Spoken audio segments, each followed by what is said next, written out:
Bring corpses I stories before we literally start just streaming. started, so the first thing Yeah, they heard was thanks. that. Perfect. So hopefully the answer is no. All right, well, I don't just have started any now, so let's just move on. Perfect. Okay. Move on So from what? Animals how screwing about that corpses? weather? Jeez, the weather. Perfect weather we have. Yeah, the weather, that's I'm sure different for every Everybody. single one of us. Right. Yeah, I just needed to We all talk have over people different talking about the weather. other thing. Corpses! Welcome to the viewers at home. Thank you for joining The us weather for sucks. It's Pixels and almost 90. Dragons. Or weather and dead ducks are on the menu. And corpses! And corpses. Let's let's pivot and kick off our session today. Session 35. Hard to believe. Was it 35? I had 36. Yeah, 35. Unless I missed one somewhere. I don't think I did. I'll have to go back and check the odds. And just change the stream title. It's okay. I'm sorry. Session 35. It's not your fault. It's mine. Attention to detail. Made Wool a liar. Vol played a lawyer. I'm sure lying wasn't far off. Liar. I've never lied. Never. Alive. Never in RP. Oh yeah, right, RP. Cool. So let's pick up from last session with a little recap. Last time, the party finally reached the last town at the edge of the world. Nightfall Narrows. A place overrun by thieves, brigands, and all manner of outcasts. This town is forsaken and not one that many would consider home by choice, but rather more like a prison for those with nowhere else to go. Seediness defines it, a place few, if any, would choose to remain, especially not those accustomed to even a modest standard of living.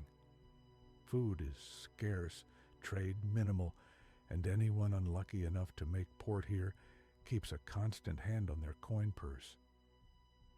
Upon arriving at the Narrows, the crew anchored their ship offshore, cautious of what lay ahead. As they made landfall, a grim scene unfolded.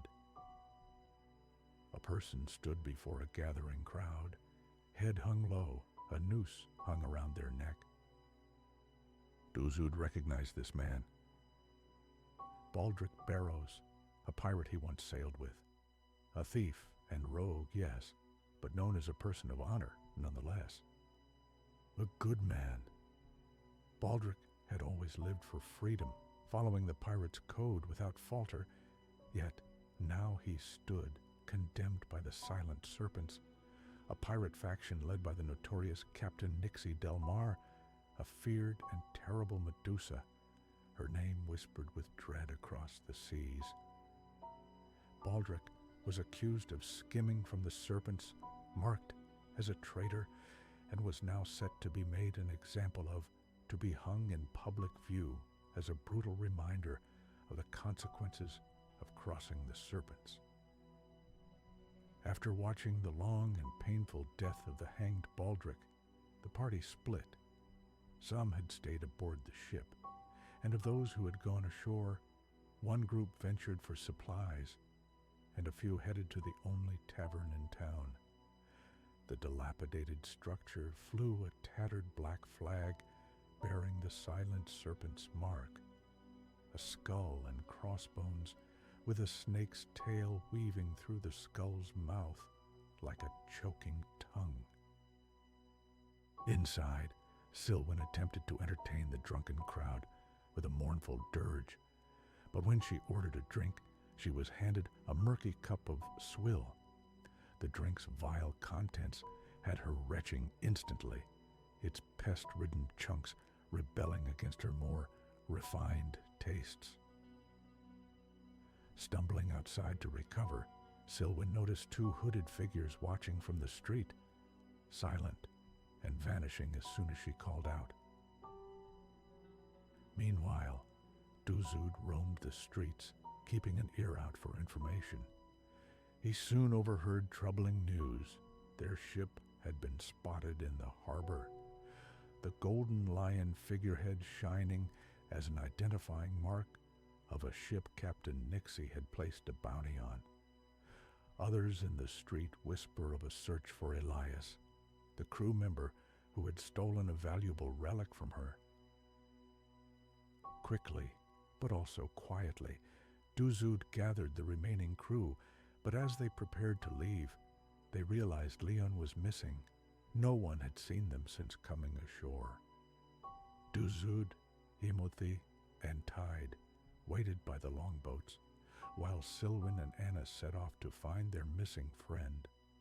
With the help of a small brown bat and the Speak with Animals spell, they tracked Leon to a small chapel on the town's outskirts. At the chapel, they found no sign of him at first. Frustrated, Anna nearly tore the place apart before discovering a room at the rear of the structure. Inside, a lit candle, a small charcoal fire, and a few pieces of uneaten food gave evidence that someone had recently been there, though nowhere to be found. Then, from the sanctuary, came a flash of light and a whooshing sound. Rushing inside, they found Leon standing with an older figure he spoke of as Father, a supposed priest of the chapel. Though the situation was suspicious, Silwyn and Anna quickly brought Leon back to the boat, only to be followed by a hooded, scruffy figure who slipped them a note. It read, "Leave now and get Elias away from here. You've been made." As they hurried back toward the shore, a crowd gathered, ready to fight. Just as blades and pistols were drawn, a flash of fire burst from the hooded figure who had slipped through the shadows into position nearby, creating a wall of flame between the party and the assailants. "Go, now!" the figure shouted into the night. The party fled the Narrows, pursued by a ship in the harbor filled with the Serpent brigands. But their vessel, the Gilded Pride, managed to outrun its pursuer in the dark. Now they sailed toward the Devil's Pass, a place of legend and dread. The seas there are treacherous, filled with jagged rocks, towering icebergs, and strange red glows from the depths. Yet the true danger lies not in navigation, but in the madness that grips those who venture through.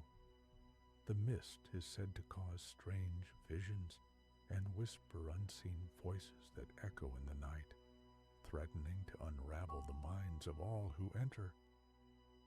As the ship ventured deeper into the cold, dark waters, the crew grew ever more restless. Every few days, strange occurrences shook their resolve. Sanity was already wearing thin in the endless night, but they pressed onward, ever closer to the pass. Nearing the end of their second week, a ship emerged from the cold fog that lay over the seas, a vessel called the Mary Sabine. Decayed beyond its years, the ship seemed to rot before their eyes. Investigating the wreck, the party discovered trinkets of the former crew and a hidden safe containing a bride price that was said to have been carried in its voyage. Yet, more chilling was the captain's log. The final entries described a voyage into an unknown realm, as though the ship had sailed into another world. The captain wrote of his skin growing cold and dark, of losing his sense of self and finding an eerie comfort in the void they sailed into.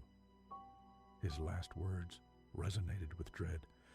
"I have an insatiable hunger for life, for death, and yet, somehow, I feel at home here in the void." Looking up from the log, attention shifted to the deck of the Mary Sabine. Emerging from the swirling fog was a monstrous figure, 8, maybe 9 feet tall, gaunt and bony with blackened skin stretched over long spindly bones. and piercing blue eyes gleaming from its face and its chest. 2 massive horns curved from its head, and long, terrible claws scraped along the ship's surface as the figure moved slowly, deliberately, toward the gilded pride. And that's where we pick up today. First and foremost, having just returned to the Gilded Pride, I need everyone to place yourself on the map where you would likely have been standing. Anna, I think you had just handed the book to Tide, so I've kind of taken the liberty of putting you generally over there, but as he's reading, if you feel like you would have moved somewhere, you can go ahead and move as well. Yeah, I think Leon would have been over, because I think Leon was with Anna, I think, right? So I think he'd have been over here as Yeah, well. and Timothy was with them as well, so he would have been with them as well. So the chest is sitting on the deck, right? Where I've placed Duzud and Silwan. At the moment, it's just kind of sitting there with all of the stuff spilling out. I think that's kind of where we left things a little unresolved last time, was like who was looking in the chest, who would have gone over to do conversational stuff. But yeah, if you've placed yourselves where you're going to be, I think Duzud would still probably be over the chest. I think both he and Silwan would. I'm just going to take the liberty unless you think otherwise. He said his intention was to get to the crow's nest, so he would Assuming probably have that tried to position himself. Assuming that would happen at the start of initiative. This is more like as you look Oh, up okay, to okay. see this figure, where would he have been? I think the treasure being one of the things that everyone was interested in. That's one area. Tinka, I think you'd still probably be under the ship, or like under Yeah, with Viz. with Viz, yeah. Yeah, Yeah. that's what I think. So, next thing.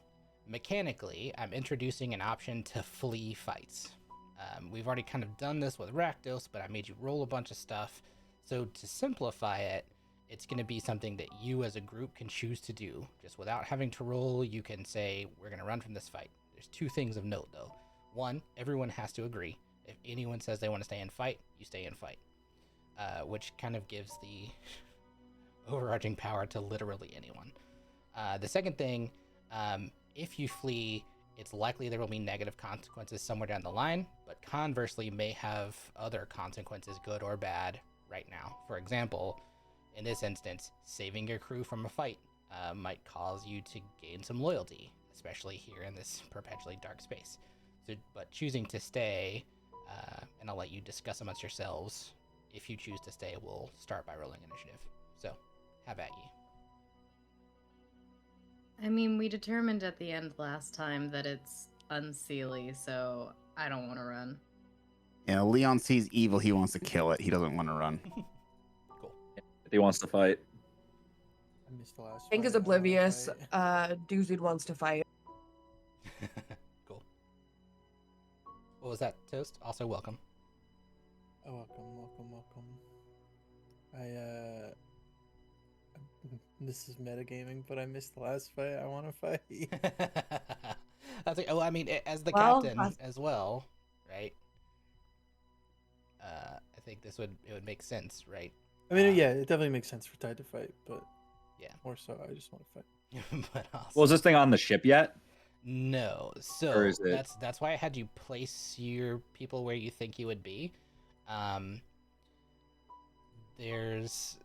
place him where he is.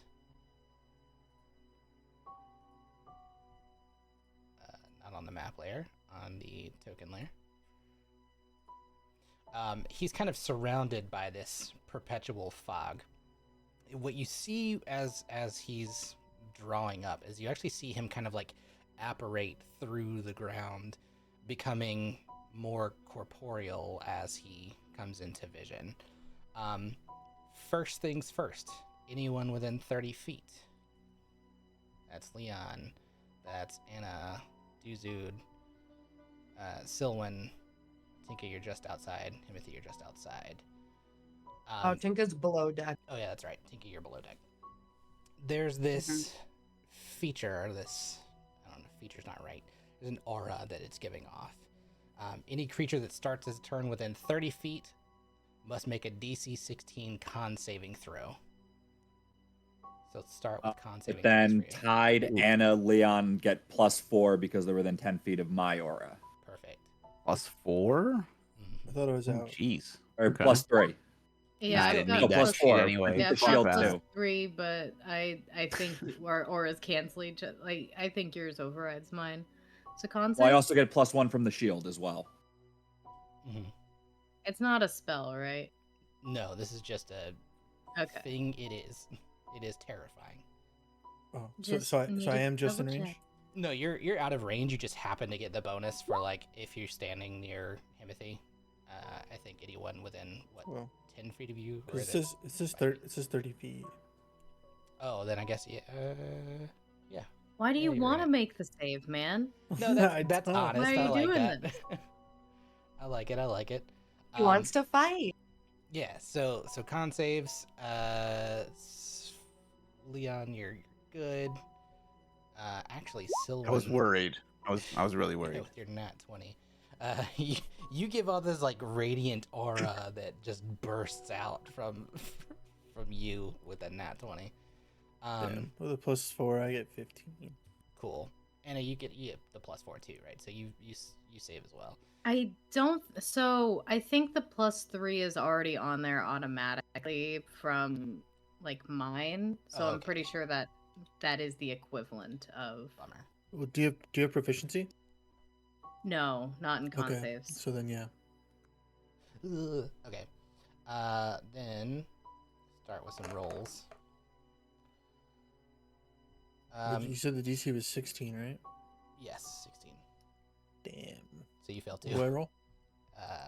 So no, Or so that was it. Okay. that's it. So you're gonna take 11 points. Anyone who failed 11 points of necrotic damage just from its intimidating aura. Damn. This deep dark presence. Other thing. Let's put on some battle music. There we go. Yeah, this thing is bad news, and you can feel it as soon as it emerges from the ship. You all feel this presence. Those who save also feel it. You just don't get you don't succumb to the overwhelming necrosis that it's putting off. Did you roll for Duzud, Tinka? Oh, I can. Sorry. Yeah, please. I am roll for- tired. Okay, what is it? Con save? Con save, yeah. Rolling for really. He's fine. She got a nat 20, yeah. So just Anna, just Tide. The two of you are gonna take this. Everyone else, let's roll initiative. Everyone else, do I still roll it for Duzud? Yeah. Okay, that's Duzud's, not mine. I'm gonna go, guys. My rolls are not good. I just get a dip. I feel I like I gotta figure probably out what wasted else. mine on my con save. Today's so- not the day, apparently. I need someone to roll higher than me because Tinka doesn't know what's going on. She's just gonna hear noise and come up. I don't think mine registered on the counter. I even like It's clicked my okay. token, so I don't know what I did wrong. I'm adding you guys manually. You Thank did an you. intelligence save instead of an initiative roll. That would do That's exactly what I did wrong. Thank you. Why did I not do initiative? There we go. it. Okay, can Leon I go got first you. since we got the same? Wait, did I just roll 2 1s on those? Boy, Yep. did ya. Why did I roll intelligence save? Jeez. So I got a Because 6 you're there. goofy, apparently. Apparently. All right, wrap it up. Try again next week. Alright, Yeah, we're gonna today's go ahead not and the call day. this. We gotta restart next time. Reload the save. Yeah. Cool. So, Mine is going to be 11. Ooh, not 119. That's not a thing. So first is this creature. Just as it continues to move, it starts to encroach. I'm not gonna make you guys re-roll since we just rolled, but it's making its way onto the ship. Those who didn't roll before, go ahead and roll. I think that's just you, Timothy. Or did you roll already? Yeah, probably. I didn't roll because I Okay. was out of range. Cool. Yeah, you Con and you save? too, Tinka. Yeah, you too, Tinka. Even below deck, this aura permeates through the deck. So like you feel as this is happening, this overwhelming sense of like horror and terror. So you know something's up. You just don't know what. Was that for me? Yes, that's for you. So yeah, All right, I'm con save as exhausted. well. I'm trying my very best. Okay, con save. She's gonna die. She's not good. How many points was it? 11? This is 10. So we'll do this as a new roll for you. So 10 of necrotic. The next thing, because that's Okey-doke. not an action, you see. Oh, wait. Uh-huh. Sorry, I don't know how my shield spell works. My ring. For this, because it's an aura thing and you're not really aware of what's happening, I would say like, I don't know that you can shield an aura. Can you? Gotcha. Good question. It's not like an attack. It's just something that happens. Because there's 2 spells on it. An invisible barrier of magical force appears and protects you until the start of your team. You have a 5+ bonus. So AC Even wouldn't matter still, in this yeah. situation, right? No, but even with Okay, a cool. +5, you're still gonna. It would have still failed. Right. You see it. It lifts its finger. And who is the most threatening? Probably Leon, as this radiant energy that came out. It lifts its finger and points to you.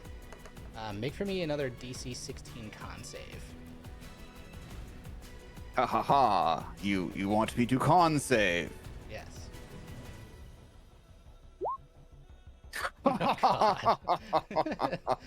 This is good. It points its finger and seems to mutter something, this guttural sound, but you resist. And just with that radiant energy that's like permeating from you, and like the glint off of your armor, it seems to like send up this radiant shielding of sorts for RP's sake.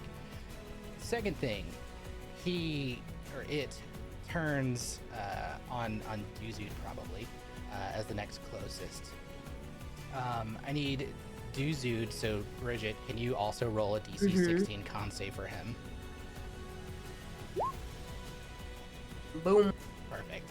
As he stares you down, as he stares Duzud down, you can see like this blue light permeating from its eyes and from the eyes on its chest, and they seem to like form this energy sort of thing that coalesces between the two of them. And Duzud, you feel it, but let's do this as an actual attack roll.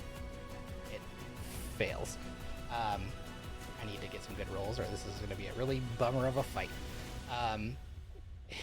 It's for whatever reason, maybe he's a little too nimble. He dodges out of the way, sees this beam coming on, being aware. That's the end of its turn, and we'll go to Silwyn. Since Jilly's not here, what do we think Silwyn would do? Go invisible. Go invisible and run away? Yeah, invisible makes sense. Probably. Yeah, so I'm gonna You would have probably her... give out bardic inspiration. You think? Perhaps, yeah. Yeah, she'll give bardic to Duzud because he's just in close proximity. And then she's gonna go invisible and disappear. And she'll do that first because if she did it second, she would not be able to go invisible, or it would fail. Next, Leon. Okay, I think I might have asked you this before, but I can't remember what you decided. If I use my meta magic twinned spell, can I use that on haste? I'll allow it. Real cool. I'll allow it. Okay. Then Leon is going to take one step right here between Anna and Himothy. He is going. Oh, Still within 30 feet. I need you to make a con save. fuck. Okay, it's taking a long time for me to. Okay, this fuck. That's okay. You get a +4, but it still fails. You're gonna take 13 points of necrotic damage. This aura is. Does he get the intense. +1 from Himothy shield? I get. I'm That was part of the resistant. +4. Yeah, he gets a +4. Yeah. I am Oh, okay. resistant to necrotic. Perfect. So you take half. So that's 7. That's 7. half Yeah, rounded round up, or okay. So 45. Okay. Leon is going to put one hand on Anna and one hand on Himothy, and he is going to use 4 sorcery points to Okay. twinned spell haste on the both of them. For those Oh of my you God. who are unaware, there you go. Shit. Okay, I'm disallowing this in the future, but shit. What? Well, that's why I asked. Okay, Yeah, I'll that's allow why for I that, asked. Yeah. The 3 holy boys suddenly, at least the 2 paladins, get double attacks. That's the name of their band, the Three Holy Boys. 3 holy boys. That's a great move, especially against this fiendish being. And then I guess Leon probably wouldn't know this. Okay, wait a sec. Let me think. Okay, so he moved. He took 1 step, so he still has. Does he still have his bonus action? Is it a bonus action to twin your spell? No, thing you can I do. don't think so. Yeah. Let me double then, check. I think it's just a meta magic thing. Then bonus, Yeah, and you still have twin spell doesn't require any. Yeah. perfect. Okay. And you still have 25 more Um, feet of movement if you wanted to continue to move. You could. Oh, not only is that, so I need you to make another ruling here. Is there within about 15 feet of vertical distance between Leon and like this rigging on this other ship here? I wouldn't say 15, depending on exactly how far you're trying to go. It's probably 25, but still within your movement if you only moved 5 feet. Ah, shit. Okay. Leon's still gonna do his transformation, his radiant transformation to sprout his wings. Okay. He's going to fly probably however high this like the rigging on this next mast would be. He wants to get kind of elevation on this dude. So Okay. whatever height this elevation would be, he kind of wants to fly to that height and then as far horizontally as he can. Okay, so I'll say like moving at a diagonal, you can probably get about halfway between the ship and the rigging. So like the out rigging's there? gonna be like 30 feet up at least, right? So, Okay. yeah, we'll say we're just remembering you're elevated at this point, and Yeah, and you can get on top yeah. at the end of their start of your next turn. Next turn. Yeah. Okay, and that'll be the end of his turn. Perfect. I think I need you to also, since the start of your turn, make another con save. We're gonna die. Okay, how much damage? 8. And 42 subtract 8 is I don't know. just 34? Put in 8 and then do damage. You shouldn't have to calculate. Oh, I just saw it. Okay. So I think I don't know how much movement it would take to get from where she is to the top of the boat. We'll Do you say think I like, could do that without dashing? yeah, I'll say probably within 25 feet. You can get like just to the top of where the stairs are on the southern side. So like right here-ish. I think my thing is freaking out. Okay, cool. Right here. So she's taking damage even though she's How on the far- deck. Yeah. This aura permeates below the deck. It's everywhere. It's like a sphere. Okay, and so feeling icky and Mhm. seeing that shit's going down, at a 4th level, I'm going to cast Witch Bolt. Okay. That is a 20 to hit, Yeah, that hits. and it's 30 damage. That's a big And it's hit. concentration, so I will be maintaining this Yeah. spell. That's good.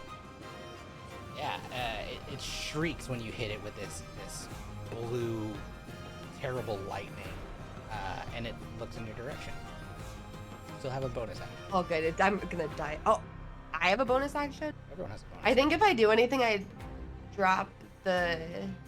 I think the you have spell. to cast another spell or make an attack, I believe. to drop it. Anything that would like cause you to stop concentrating. I don't think bonus actions count. I think my only bonus actions are like Misty Step or False Life. Cool. But False Life I don't So- need yet, I don't think. Okay. Cool. That's it for you then. Timothy. Okie dokie. Oh yeah, and that's False Life isn't a bonus action, so I'm Perfect.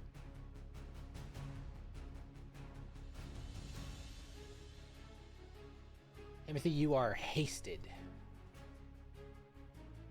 Yep. So I get what, 60 feet of movement? Am I 60 out of feet. the 30 feet of his? You are still probably like right at the border. Yeah, you're still in it. So con save first. Do that.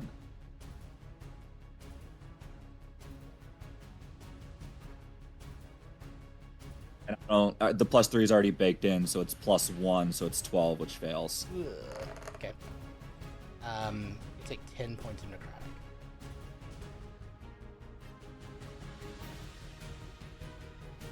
And yeah, 60 feet of movement and two actions. One has to be an attack. Yeah, one has to be an attack. Yep. So I'm gonna move very, very close sorry. to this guy. Attack, dash, disengage, hide. Sorry, there was more to it. My bad. It's basically just an action then. Free. And I think it's only one extra attack rather than two of them. Yeah, I think it's just you can't use it to cast an extra spell. Now that I'm reading it, I just don't think you can cast an extra spell. If you get 2 hits with a regular action, you would get 2 hits again. Because you're moving at this rapid speed. So I get 4 weapon hits then? 4 hits, yeah. Start Really? cranking All right, down this guy. I believe so. Go. Yep, that's correct. Now, Because you get hang 2 on, attack let actions me and you open can up 2 attack tabs twice here and 1 once so I attack can action. see what I'm doing here. Yeah, unless it's specifically like a bonus action for you to like action surge, and it's just something that you do, then it's doubled. But it just gains an additional action, right? Right, but your action as a level 7 paladin is 2 hits. It does say 1 weapon attack only, so I think does even it? if you get extra Yeah. attacks for your base attack action, I think the hasted action only gives you 1 weapon attack. Okay, I'm fine with that. So 3 attacks. So 3? All right. 3. Um, Still heavy. don't give me results yet, because I also have other things that I can do at the same time here. So that's the first one, Uh-huh. and I'm gonna not add my +10 to that, so I'm just gonna take that as it is. Okay. Let's go. Second one, and I am gonna add the +10 for my channel divinity to that Okay. for 23 to hit, and then the third one is 12. Okay. Yeah, your first 2 swings, they connect with these mighty blows, and you hear it screech in pain as your blade slices through Elentari, giving you this little bit of extra bolstering on your hits, it seems. And then yeah, on that third one, it just like sees it coming, so it dodges out of the way. Now, is this thing an aberration at all, or no? You would have to expend your other channel divinity to figure out kind of what it is. It don't look cool. Yeah, so then I think I'll just let it be, and otherwise, let me figure out what else I'm able to do. I already took my 3 attacks. Figure out what my bonus actions are. Use spiritual weapon,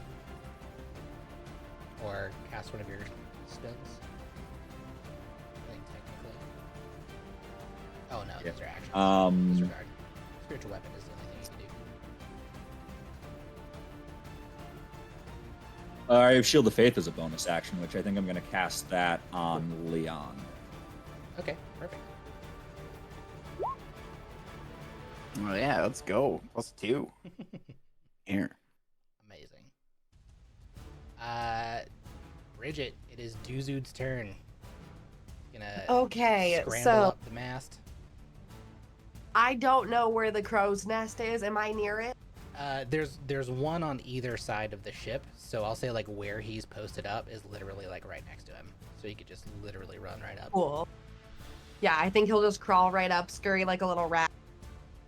Okay, do an athletics or acrobatics at a DC, let's call this 12. Oh, Oh, yeah. Oh wait, that's me. Hold on, that's me. Okay, he's gonna do much better. Okay, you never did- mind. still You did did- fine, yeah. Oh, I did the wrong one anyway. It's fine. It's fine. Athletics or acrobatics is fine. I think his acrobatics, he gets an additional +2, so either way he succeeds. Yeah, his acrobatics is high. Yeah, so he scrambles up the crow's nest, makes sure he's got like good footing, and then pointed about 30 feet away from him is going to be like the target to hit, and he's more than welcome to take 2 attacks. Okay, so I think the 2 guns are the same, right? Yeah. You just roll it twice. Oh, natural 1. Uh-oh. So that Ooh. misfires. Yep, it misfires. it is damaged in his hand. He also takes some damage from it, I think, when it misfires. Okie dokie. Yeah, it's He's just gonna be 1d4. mad at me. So he's gonna take 2 points of explosive damage from the thing firing in his hand. He's still got another one though. He can fire again. Are you able to put the damage on him? Since it's not my character, it won't let me. Yeah, I can. Okay, and then we'll fire again. Hey, a 20 Yeah, that is. for 17 piercing damage. I think he would shoot Ooh. for a place that he already saw, like, get damage. Yeah. Okay. Yeah, I think he probably strikes like center mass and nails one of the eyes that are sitting in the chest. Yeah, absolutely. And then, just for flavor, I would probably have him hide as much as he can in the crow's nest and go, yeah, you don't know what I'm gonna do next. Okay. Cool. Make for me a con save. Should have done it at the start of his turn, but since he started inside. Oh Okay. my god. He takes 10 points from the necrotizing. I'll add that to a sheet too. Can you damage him too, Yeah, please? I can. Cool. Now, Tide. Captain Tide.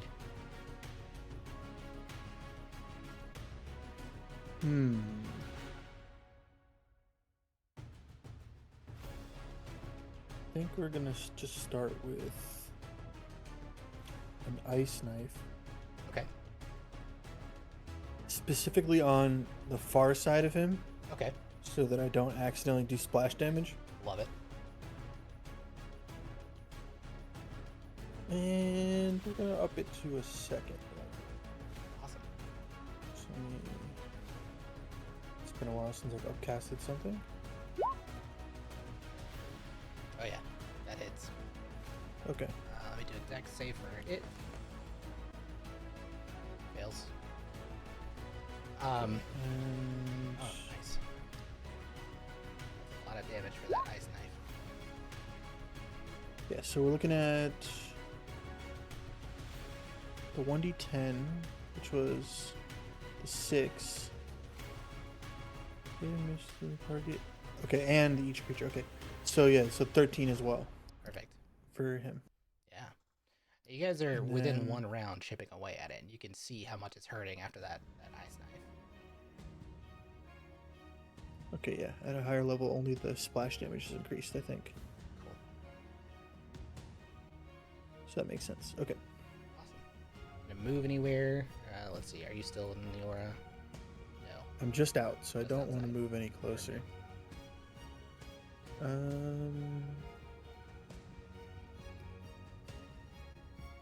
think what I can do, I'm just gonna make sure I can do it on myself.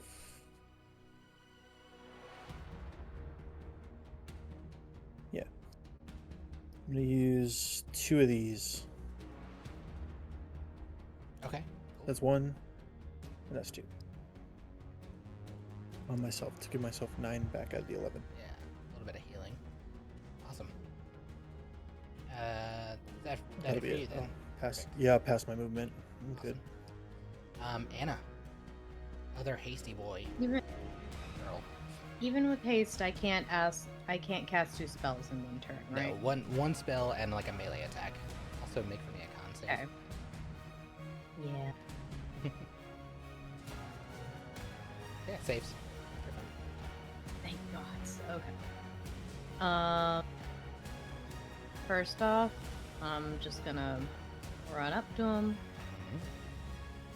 Let's just try to hit him twice to start with. Love it. Do it. Does a 16 hit? 16 just hits. Oh, thank God. Okay. I'm going to Divine Smite that hit as well. Okay. And you had mentioned to me that there's a little bit of fiend in these guys, right? There is, and you've something you know innately about this is it feels the same way as Liscathra felt, right? Fiend and Fey. All right. Well, it's another 1d8 damage with Divine Smite against fiends. Awesome. Okay, so I'm going to. So it's going to be 3d8 radiant damage on top of this. That's 11. Then let's do 3. That's not d8. No. 3d8. That's another 13, so that's going to be 24 damage. 13 of that is radiant, if that means anything. Yeah, you hit with this radiant attack, and you see like this blinding, flashing radiant light come from your sword and slice in, and you almost see like a burning across its chest where you swipe. When you do, it screeches and reels back in like this deep anger. And when it does, it seems to do a lot of damage. That one hit hurt a lot. Good, that's what I was hoping for. And then with my second action, I'm going to cast Moonbeam. Okay. It's a 5-foot radius, so unless I can put it directly on top of him, that's the closest that's fine. square that my circle will allow. Yeah, we'll say it like encircles him pretty clearly. You're gonna do a con save for it. Mm-hmm. That one. DC 14. Not good enough. Yeah, with So- its critical failure of this moonbeam just bursts down, and you begin to see like parts of its skin flecking off. You want to roll damage for it? Yep.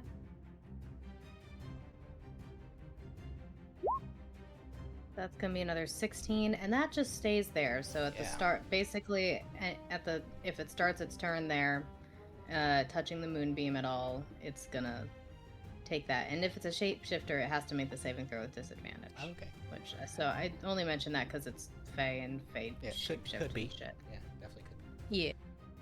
Cool. Anything else you want to do? That's both actions. I can't cast another spell. So I think that's it for me. Cool. It's this big boy's turn. And this terrible damage you've just done to it, it raises its finger again and points at you.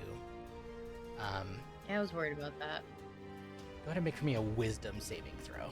DC is 16. Is this a spell? This is not a spell exactly. It's not casting anything. It's just something it does. Okay.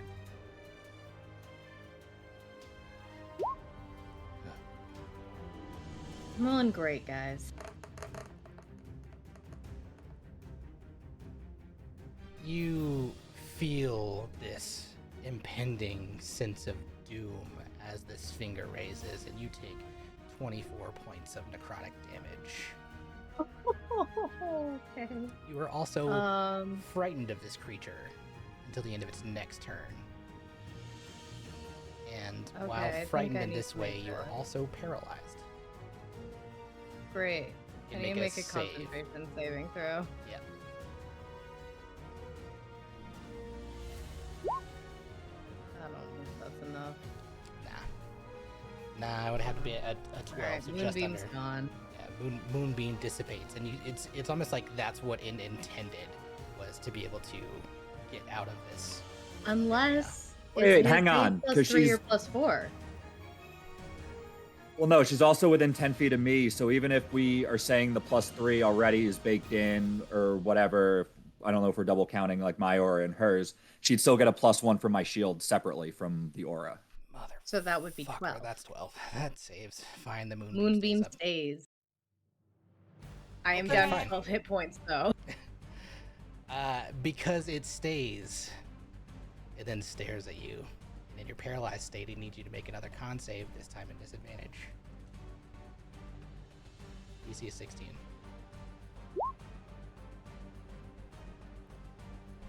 You are going to take another 17 points as this blue, Down. gross energy pours out onto you. That took you to 0? Yeah. Oh shit, okay. There's a thing with this creature. It's called Life Eater, where if a creature a creature does die if it's reduced to 0 hit points. Can't be revived by anything except the wish spell.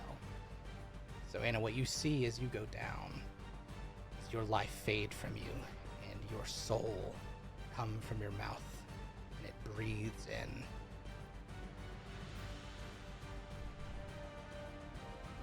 So I'm dead? You are dead.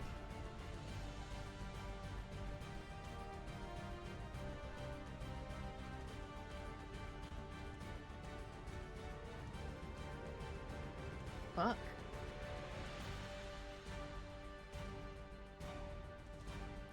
That's all this creature can do. Sylvan is invisible, but she will try and cast a healing spell on you, but it doesn't take, so she comes out of invisibility.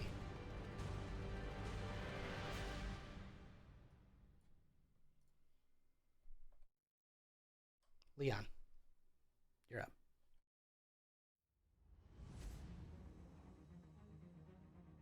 Okay. Well, I guess he just saw a healing spell fail.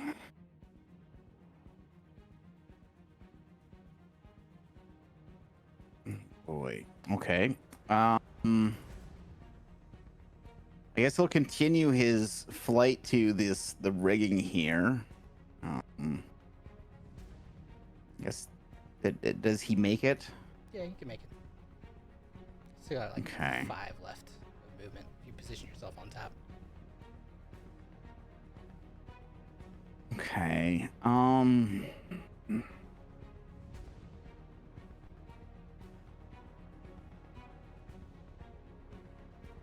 So he's using concentration still on haste, so I cannot do that.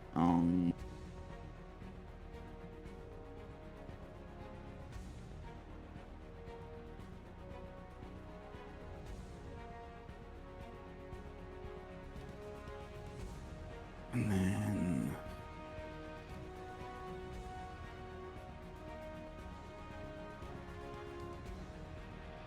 okay, I think I have one sorcery point left. Let me check. Yeah, I have one sorcery point left. So we're gonna do a twinned spell, guiding bolt at first level. Yeah, that's what we'll do. Okay.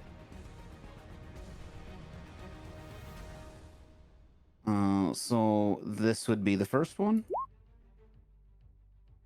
and this will be the second one. They both hit. And these are radiant damage, right? Correct. You strike with fury, having just watched your friend go down. With the second strike, this beast begins to further erupt into ash. The ash fades, and it disappears into the cloud, dead. But so is your friend.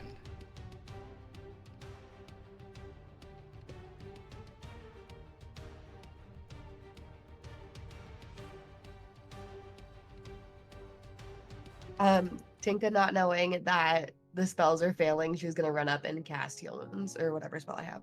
Cure wounds. Yeah. You all run to Anna.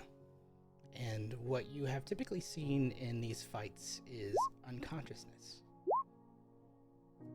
Where somewhere they're still breathing, except in the case of Silwyn, when she was murdered. Anna's not breathing.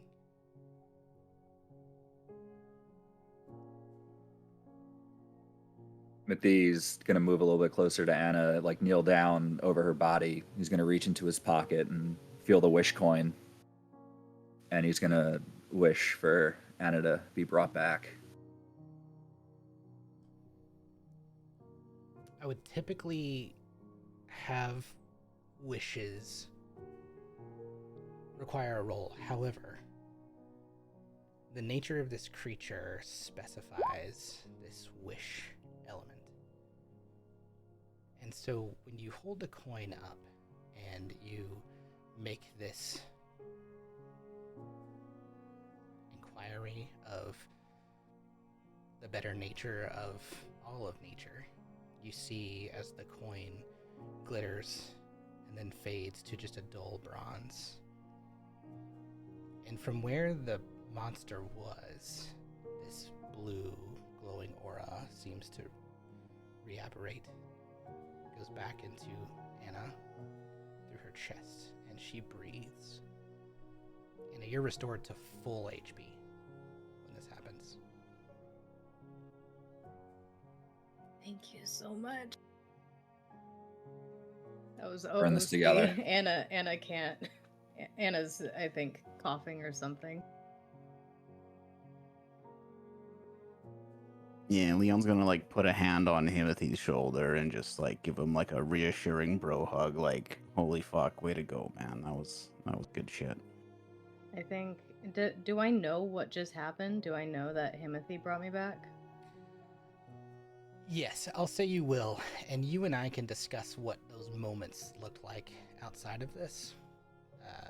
Because for you, it would have been experiencing a lot of what Leon did, except instead of the same type of Tetris elements that he had, for you, you just felt yourself, your spirit self, pass into the astral sea.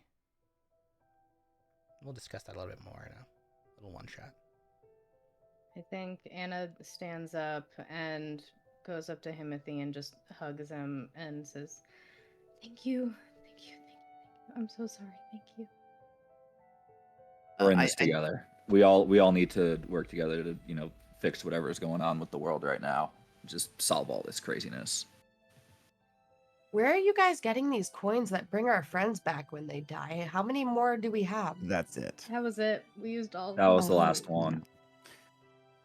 Okay, no they more got- dying, guys. We Yeah, gotta they came play from this safe. the one shot. I know you said like in game or whatever it's back to full health, but Leon non-meta is gonna like do like wants to check over Anna, like do like a once over, see what kind of shape she's in. Give me first a perception check and then a medicine check.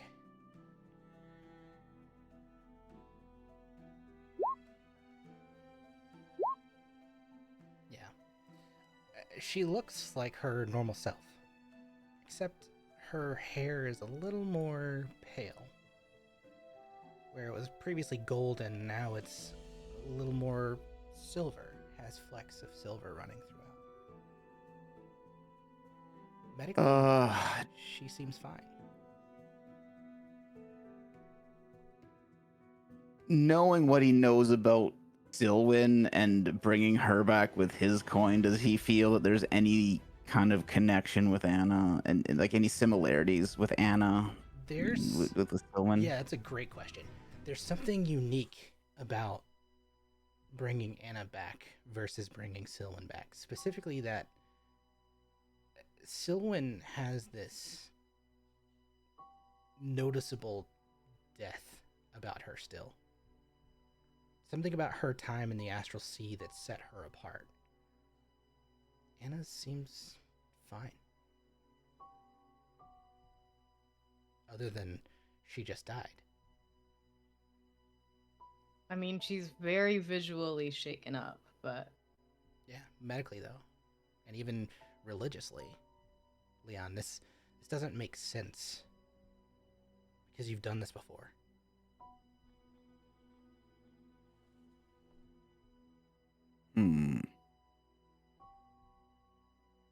Okay.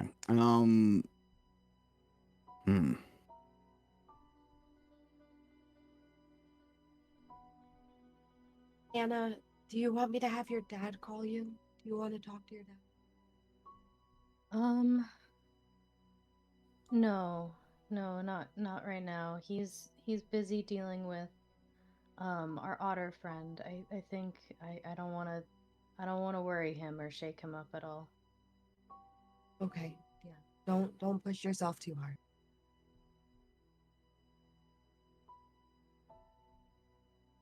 Okay, since Annis appears to be okay, Leon's gonna make his way to like where the monster was and just like search for any, like, I know he burnt to ash, but like Yeah. search around for any residue or anything like that.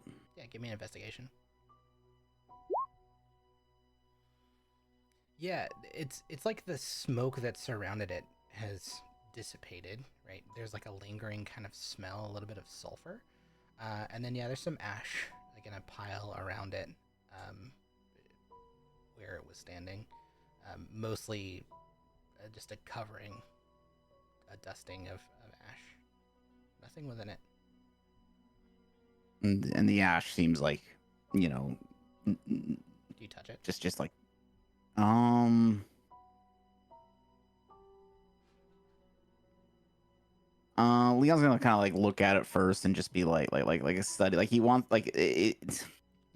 I don't think he's gonna like just immediately reach out and touch it. This was just like a super evil thing or whatever. He's gonna like study it first. So like I don't know. Does he get like any like? Yeah, what does it look like as he's studying it, right? Like there's probably a little bit of a religious element to trying to determine what just happened.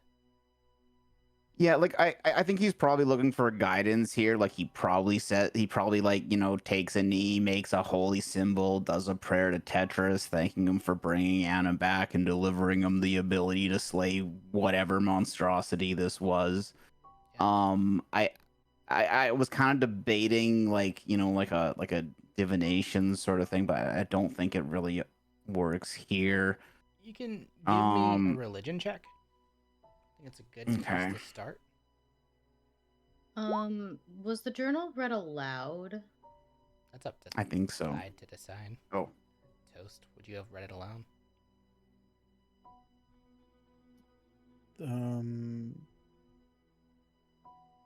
Wait, The didn't captain's log. I thought I for posterity, I had it read by an AI, but I don't know. Would you have read Yeah. it out loud?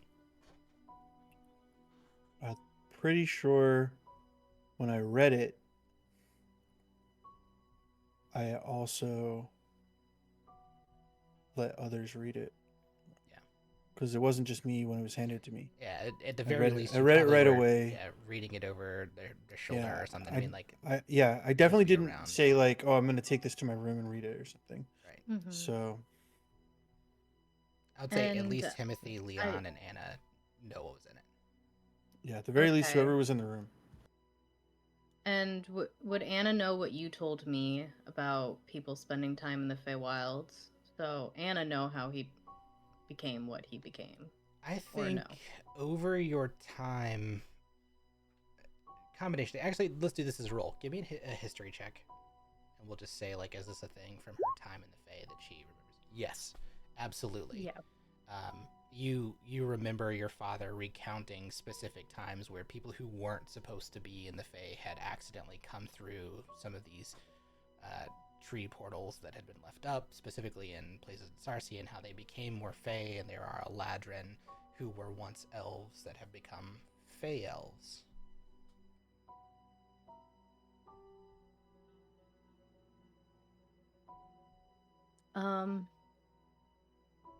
It was an unseelie. If it was the captain from the log, it seems that the ship accidentally wandered into the Feywilds, and if mortals who are not supposed to be in the Feywilds spend too much time in the Feywilds, they become Fey. It seeps into them. It sort of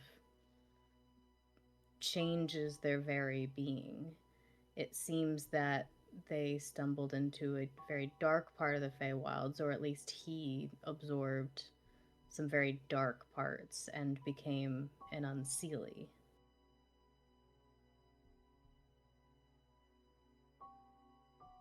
Hell is an unseelie. Evil Fey, essentially.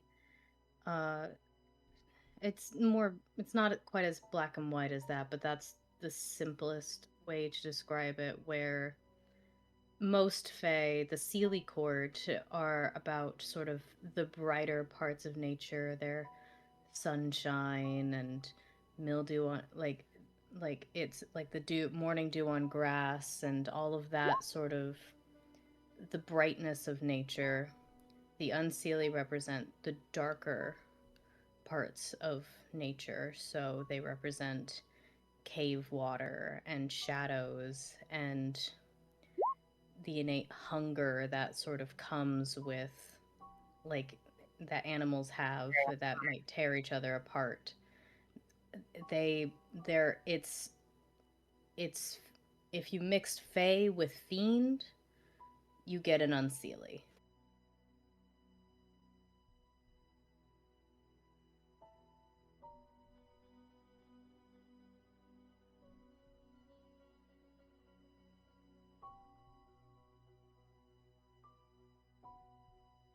Well, whatever that thing was, I don't like it.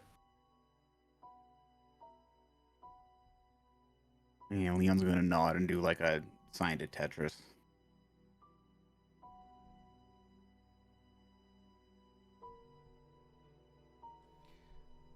With your religion check, there's a part of you that's hesitant, Leon, to touch it. But as you're like kneeling down by this ash, you can smell again that it's like heavy of burnt sulfur. There's something about it that is just material now. There's nothing inherently or lingering that's evil. But you can tell that it was. It was, especially as Anna talks about like fiend and fae, what you've seen with the Titans, how you've seen that they've, at least in part, come to this realm. It must be true that they could go to other realms and be influenced by it and influence it. It's possible, especially after reading the journal, that this was a case of human turned, twisted, and somehow found their way back.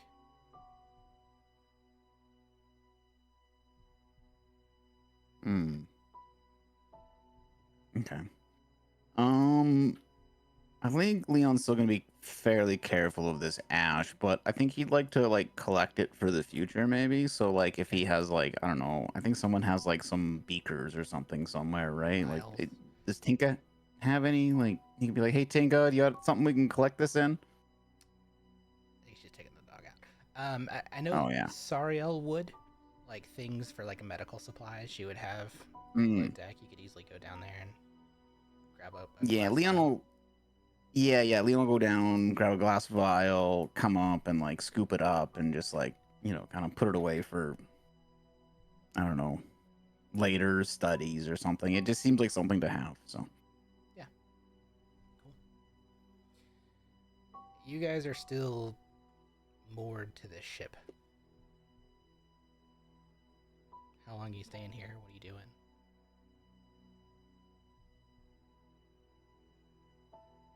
I think we should probably cast off, but also look to see what's in that chest that we craned onto Didn't we the already ship. open it?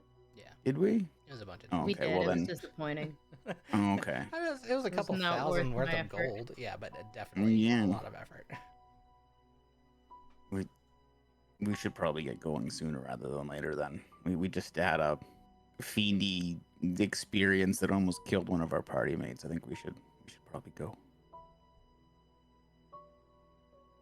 Yeah, I think Duzud said it right when he didn't really want to stay here in the first place. So we should skedaddle. Yeah, you hear from the crow's nest. We should have never stayed.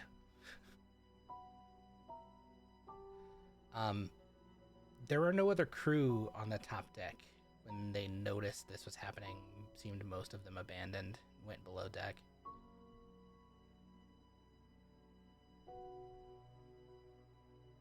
You actually hear Sariel kind of scrambling below deck, and Leon, as you go down there, you see to go get this vial. You see her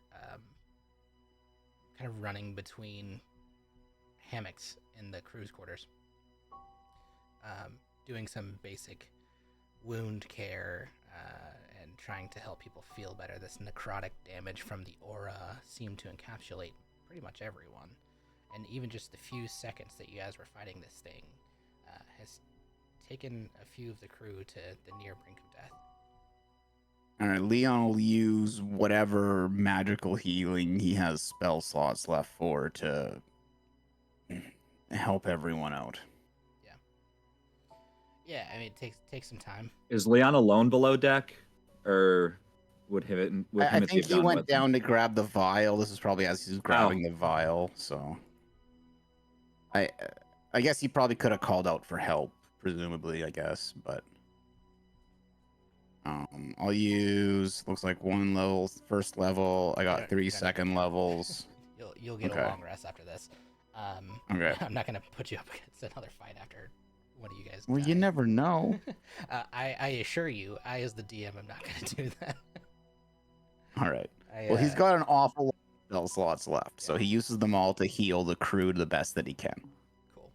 Yeah, you go from bunk to bunk and various degrees of healing to the folks that are down there. Seems like some were completely unaffected by it, maybe just out of range or whatever. But then some of them are like near unconsciousness, but not actually unconscious, just very close when you get down there. The amount of soul crushing that happened, the weight of the necrosis from the aura bearing down, not being directly attacked by this thing, but still experiencing its darkness.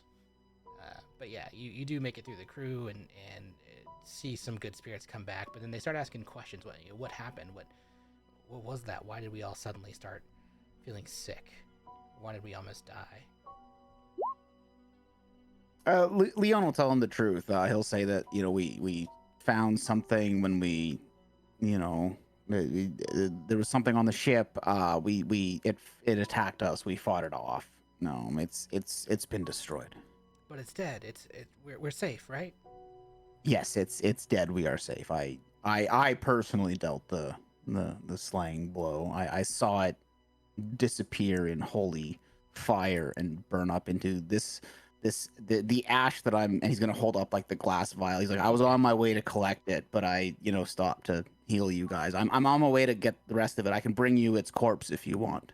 No. I mean, as long as it didn't just. I mean, we saw that member from the Enclave, Bramden. He also just disappeared. How do we know it's not the same thing? How do we know it's not coming back? Oh, I assure you, I killed it on my honor. Make for me a persuasion check.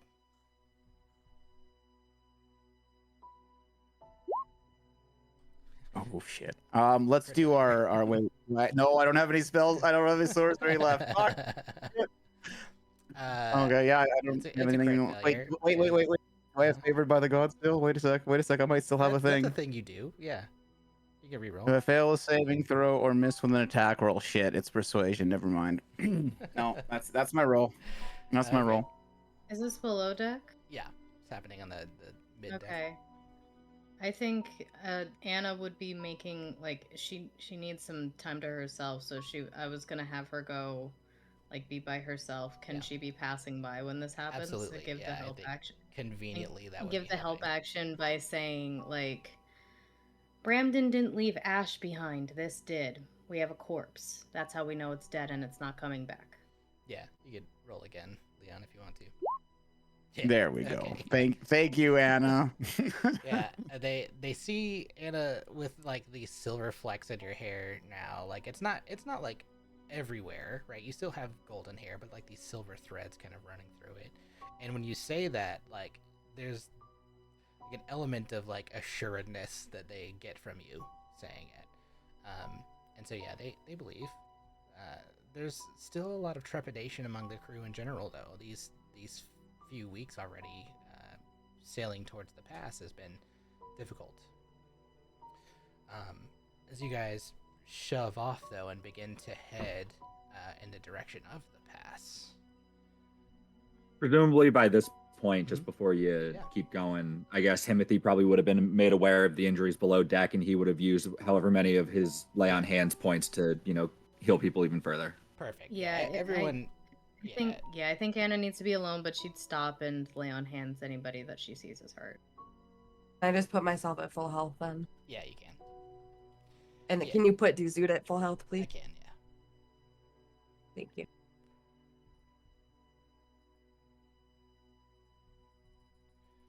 Cool.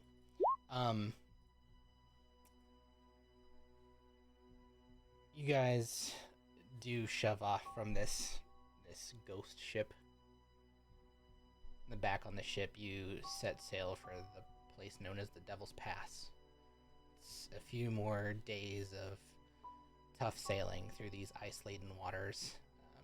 But Tide, I need you to roll for me another command check. Same thing we were doing last week, but just a command check this time. The DC is 17. They were dexterity, right? This is persuasion or Oh, that's right. That's right. yeah, intimidation. Either one. I think they're both +1, so it doesn't matter. But persuasion would be more in character. Cool. So DC 17. It's persuasive, but there's something that's lingering. Maybe just the fact that you came out of this fight. Perhaps that you have been just in this perpetual darkness now for weeks. There's just an unease, a tension that is over the crew as you begin sailing. Over the next few days, exhaustion starts to set in from the crew. Between the extreme cold and perpetual dark and just the amount of work that they're putting in daily to like chip off the ice and then also do their daily jobs, even though everyone gets long rests, it's not like comfortable rest. This has become very uncomfortable. I need everyone to make for me con saving throws. Great. Those have been going so well for me Oh today. yeah, dude. DC is 10. It's not terribly difficult. Thank God. Well, yeah, tell that to Tinka's 4. Tinka, Wait, what is the bardic inspiration? well, it's way past time to use bardic. it's like Oh, in yeah, I the don't know next how it 6 works. seconds. It's Oh, something gotcha. you have to do like in a very quick rapid fire. It's You more of maybe- a combat thing. Timothy, Well, Mhm. yeah, I think it's like a minute. It's not 6 seconds. even But still, still, we're I'm days sorry. away. You're Am fine. am I making this con save too? Yes, you get yours at advantage because you've done this trek before. Perfect. Everyone who didn't succeed, you gain 1 level of exhaustion, something that doesn't come back on a long rest for the length of this piece of the journey. You're gonna just be perpetually at 1 level of exhaustion. Where do I add that? Do you know? You just have to remember it. Probably, I don't know that it's somewhere on your sheet. Okay, I can add it in active. D&D Beyond, you can go to under conditions and there they you go. have it. Oh, good job. Thank you. Love that. Thanks, TC. What does this do?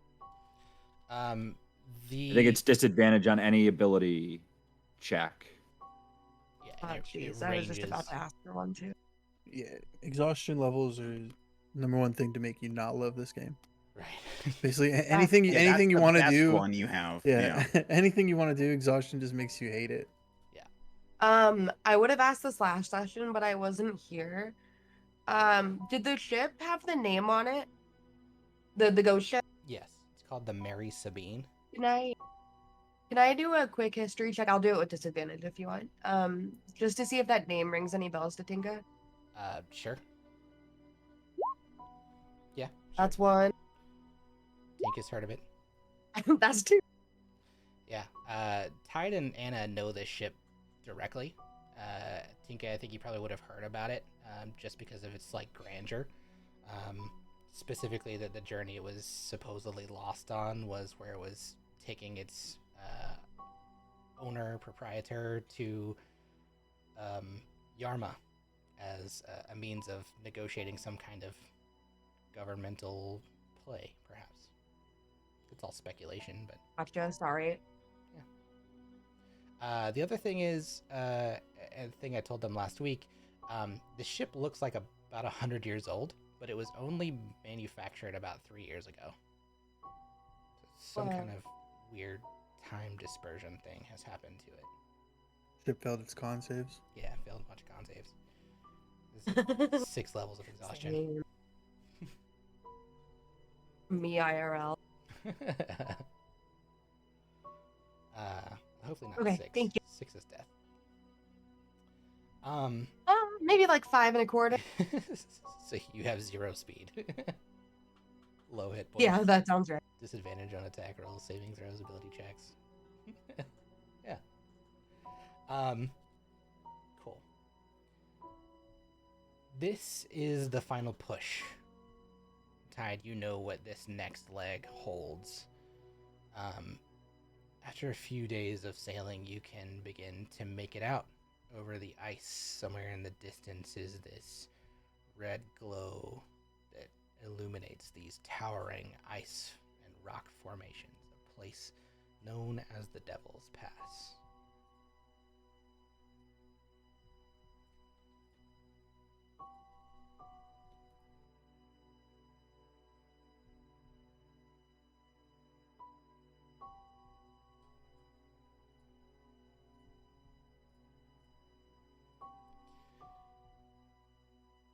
How welcoming. Yeah, it's great. It's very peaceful. Mm-hmm.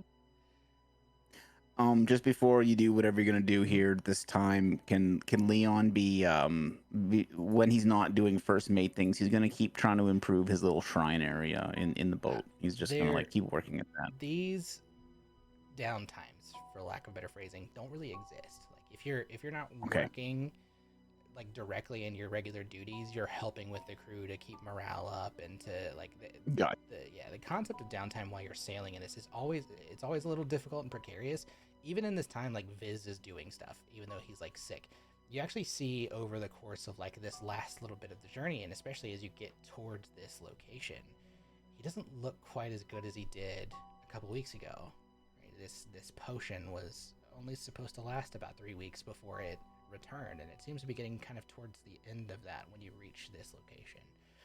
He starts moving more sluggishly at first. And then eventually you find him just kind of like below deck, not really among people much. He makes himself as he has to, but Tinka, eventually you do probably ask to see his wound, and it's back and necrotic, and you can see kind of like these black streaks running up his chest and into his neck. It doesn't look good. Upon seeing that, Tinka would immediately get Leon and see if we can start doing the same treatments we had been doing. And then also, I'm assuming that his necklace has no charges in it.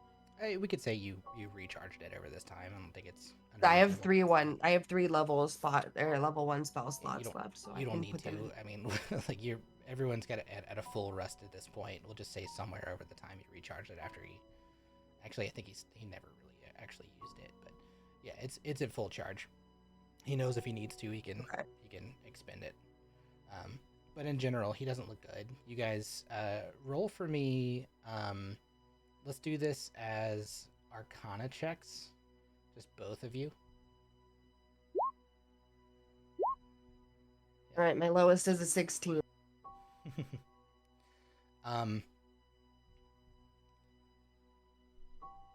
This is spreading, and it seems to be spreading more rapidly than it was before the potion.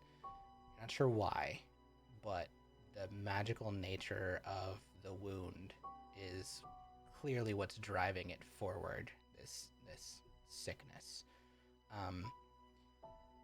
Leon, make for me a medicine check at advantage because you've treated this already, kind of.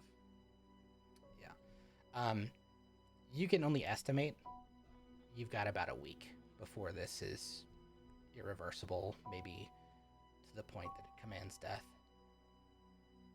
He's in a bad way. Yeah, Leon's probably gonna. Tinka, I don't know how to tell you this, but I we have to get to this fountain. We have to do something soon. I don't think he has much left. Do you say this in front of it? In front of who? Sorry. In front of Viz. Do you say this in front of it? In front of Viz? Yeah. Yeah, I don't see why Leon would hide it from Viz. Yeah, he'd probably say it like after he's examined him, like in front of you and Viz and whoever else would be there. Okay.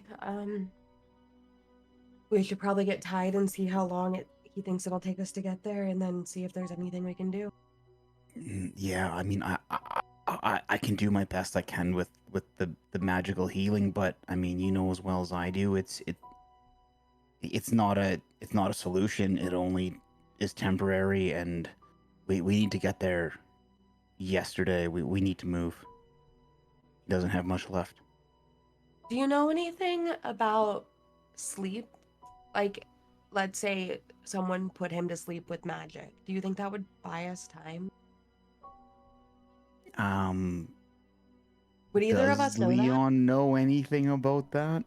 I don't know if Tinka would, but if it's magic related, maybe. There is something magic related. Make for me, Tinka. Well, actually, both of you an Arcana check. The lowest is a 12. Leon, there is a spell, but it's much too high a level for either of you to cast. It's not sleeping as much as it is kind of a magical stasis that exists. It's mechanically it's a 9th level spell.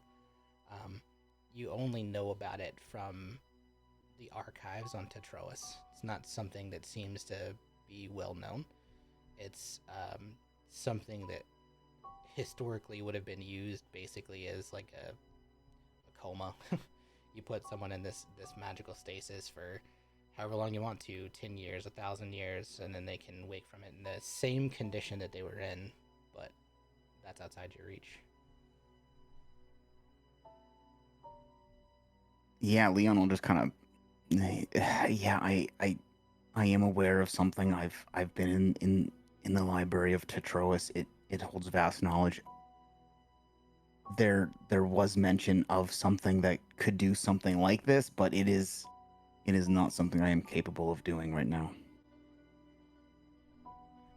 Okay, we need to obviously stay calm, but we need to figure out how we can buy time. Either getting there faster or getting him more time. Those are the only options. Well, let's talk to Tide then and try to find out how much time we have left, and that'll determine what we do, I guess. Do you mind grabbing him? Tinka's gonna start going through the pile of potions that she took from the potion maker and see if she thinks any of these would be helpful in any way. Yeah, sure. And Leon will go grab Tide and try to get him down to Viz's room.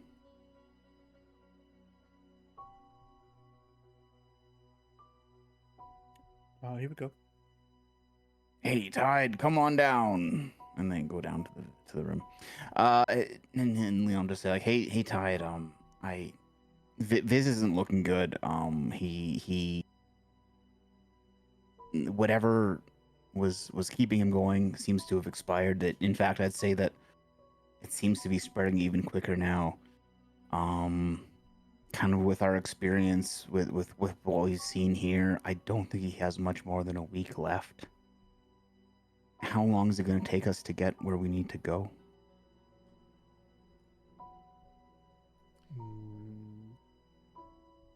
Tide, you PM? know the last time you were at this place, so like you can see you're nearing the pass. Last time it took 3 or 4 days to get through, and then once you were on the other side, it was half a day to the island, so less than a week, ideally.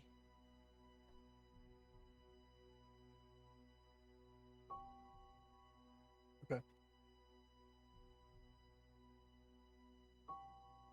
So you say, we knew we were going to be cutting it close. We took too many detours, too many side things. We can make it in a week, but it's going to take about just as long. 6 days, maybe. I don't like the idea of cutting it close.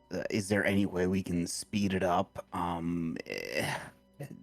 What can we do? We need to do this for Viz. I don't know how else we're gonna defeat a blood dragon without a dragon on our own side. Our options are to get through as slowly as possible or die trying. That's it. And no shortcuts on the Devil's Passage. Well, you're the captain. I'll follow your lead, but we're not giving him much time. Look, we can only do what we can do. Just if we can pull double shifts, then let's do it. All hands on deck, literally. Tide, if you have extra time, you fuck with potions, right? Yeah.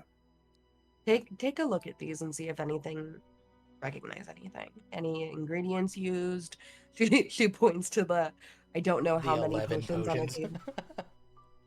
Yeah, the 11 potions that she knows very little about each one.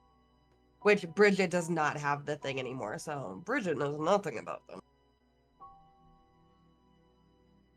I can send you the general details, Tide. Even just cursory look, there's nothing that's healing.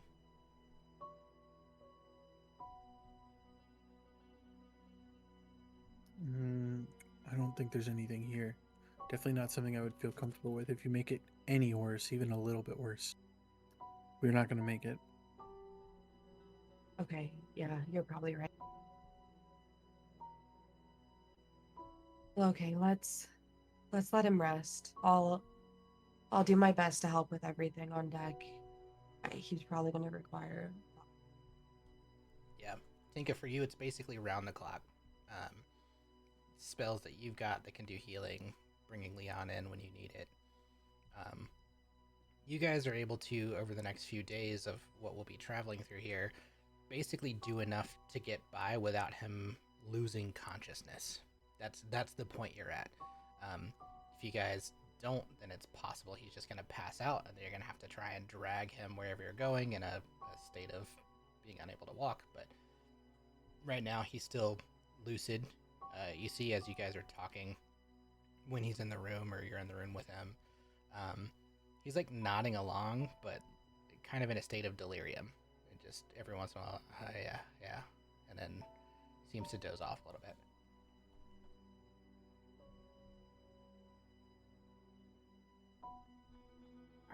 Leon's just gonna do his best to, like I say, kind of heal him when he can. Give him just general like prayers, not expecting to just have anything happen. Just just the typical holy man giving prayers, trying to look after a patient, right? Yeah, when you spend time with him, and maybe that's what this looks like for you, right? You spend time when you're not sleeping or not doing your first maid duties, just with him, right? Giving him comfort when Tinka needs a break or when she's sleeping or something. That's when you guys have like gotten in this rhythm, and you sit there with him and just maybe recite for him some of the teachings, things that you know about the goodness that exists in the world still. And as you do that, like you can see, like even though he's uncomfortable, like he's pained, you sitting with him, Tinka was sitting with him this time, like he seems to cherish it. You can give me an insight check, both of you.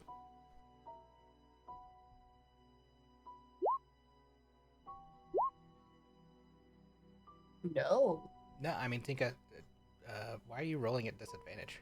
Or is it just they're doing the Because double I roll have thing? exhaustion. Oh, that's right. He does have That's right. exhaustion. That's right. Yeah. Thank you. Mhm. Yeah, no. You best you can tell is he seems as at peace as he can in the level of discomfort that he's in.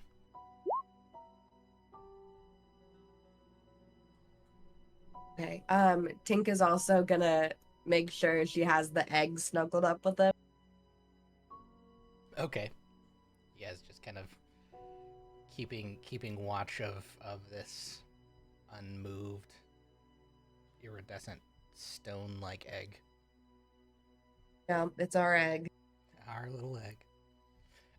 You see every once in a while as you do that, he like takes his hand and just rests it on it, and then like he closes his eyes, and it'll drift off, and then his hand falls limp by it, like he's drifted to sleep. But you can tell like he's trying to comfort as well, as much as he can. I think he's optimistic. He doesn't know what it is. He doesn't know if it's imprinted, but he knows what it does, and if it is what he thinks it is, what you think it is or could be, then it's worth protecting. And it's worth staying alive for, Viz. Mm-hmm. Okay, probably let him sleep and just, I don't know. How do you Yeah. act normal in a situation like this? You don't. You be awkward and sad, hopeful on one side, but also sad. I think that's reasonable emotions that you would have in this near death sentence kind of state that he's in. I think actually, can I have her? We don't really have an expansive library, do we? No, it's mostly stuff from Manway Bay, so it's a little exclusive. Okay. Can she? I know when we like speed ran that she learned Draconic through him. I think she also kind of would have tried to learn about the history of dragons. Okay. Can I do a history check and see? I know we don't do other gods, but there was another word for it. I don't know if it was deity Just Titans. or Titans is what we kind of like established. Titans, Titans. good and bad. There's dragon deities. Okay. But so in this world, would there be a dragon titan? Like a titan that was to care of the dragons? Give me history check. History or religion. It's up to you. I will be doing history. Hell yeah, bro. Hell yeah. Love it. There's no Titan per se. Like the Titans that you know of, Tetris is kind of the big one, right? The one that is seen as God. Then there's the Titans that Sylvan has unleashed. There's hearsay of other Titans, right? There's histories of other lesser deities, for lack of better phrasing. Nothing that explicitly was around dragonkin or dragonkind.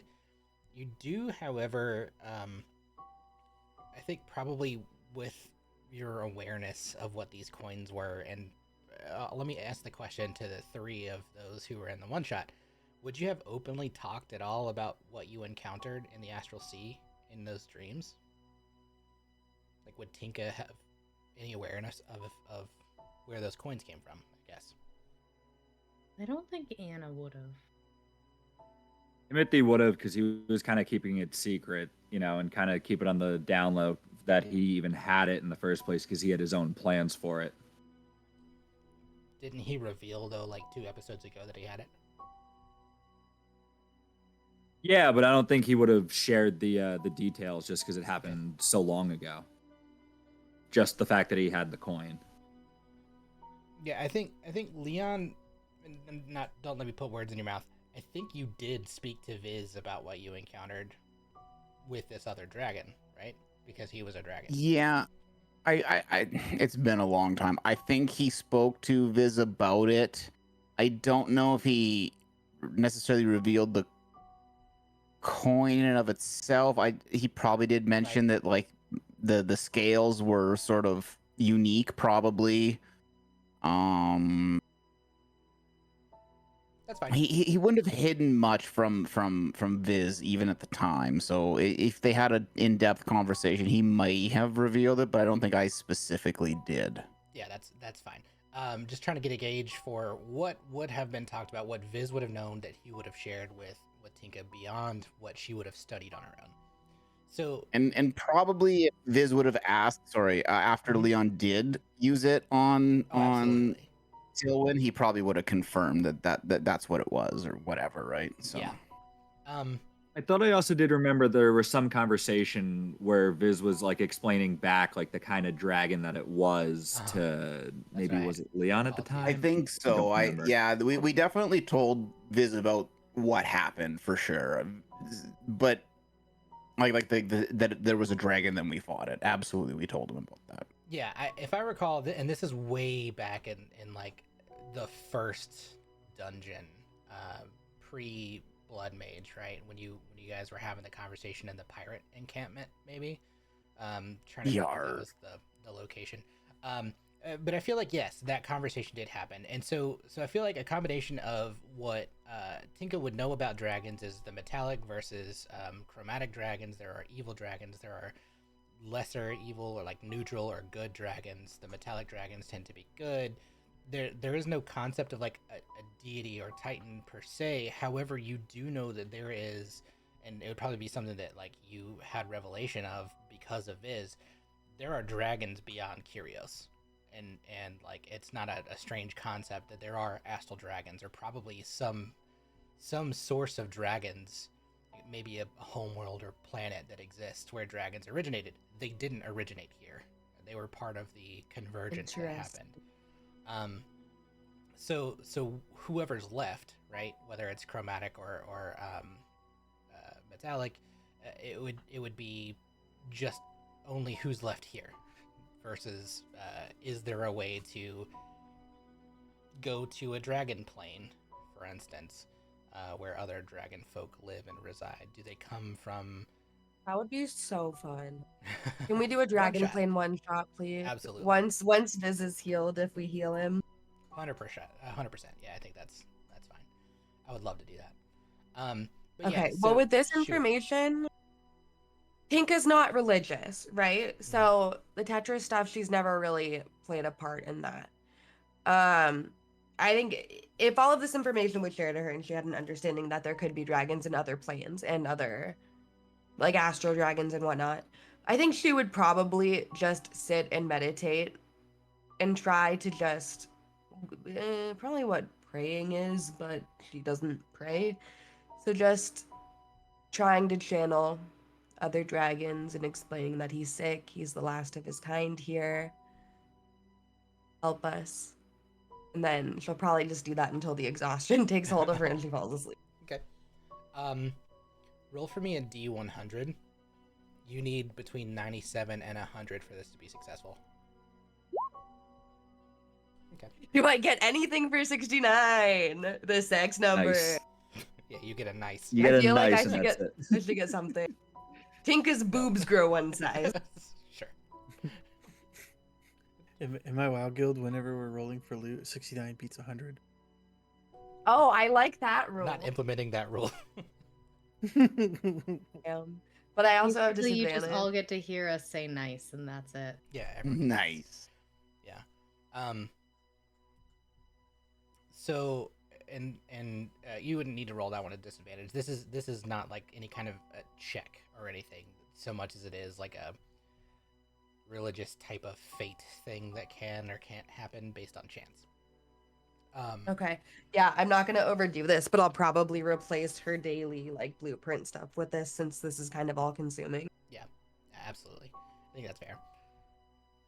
So, the Devil's Pass. It's as clear as it can be, still in this kind of darkened state, but before you is this frozen wasteland of jagged ice and stone, these towering spires that claw at the sky with sharp edges that are coated in ice. They stand like ancient sentinels over these frigid waters below. Beneath the thick, icy surface of the sea is this sinister red glow that pulsates, casts an ominous light that ripples across the frozen route ahead. You do see possible paths. The water here is dark. The surface is broken here and there by drifting shards of ice that creak and groan with each shift of the current. The glow beneath them slithers like veins of molten light, illuminating the jagged edges of the cliffs in this flickering flash occasionally. The entire passage seems to almost be breathing with the light as it pulses. The frozen air is thick with a sense of foreboding that presses down on all of you. You can tell the crew is getting very uneasy. you can even see from outside that the path winds through these narrow straits of towering icy spires, where the rock and ice blend together in this brutal display of nature's fury. Crimson light reflecting off the icy walls, and it casts the whole scene in this eerie, hellish glow, perhaps where the name comes from.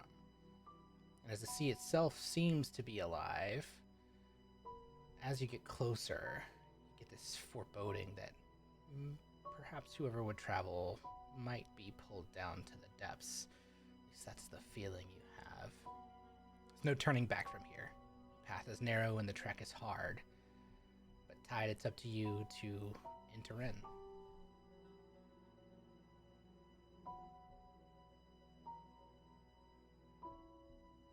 Say that again? It's up to you to like give the command to enter. There's only one way. And this is the path, right? Yeah, there's no navigation so much as there is just like follow the path. It does seem to wind here and there. You can see most of a way through, converging straits here and there, but you probably hear some of the crew behind you like, are we going in there? Is that where we're headed? Yeah, we're going in. You see the crew get to work. Brynwyn, as you say, we're going in, kind of steps forward. He puffs out his chest a little bit. Everyone, all right, listen. Let's slow her down. We don't want to go too fast through this. So trim the sails, not too much, just enough to keep us moving. You can see him like glance nervously at the crew as he's trying to like give these orders almost. He points this shaky furred finger at the front of the ship. You take the bow, watch the ice. If anything shifts or move, just shout. Let us know. Be loud. We just need to know. And keep your eyes on the cliffs too. There could be hiding things, or maybe they'll fall. Maybe. You see he's fidgeting a little bit with a button on his vest. He's like super unnerved.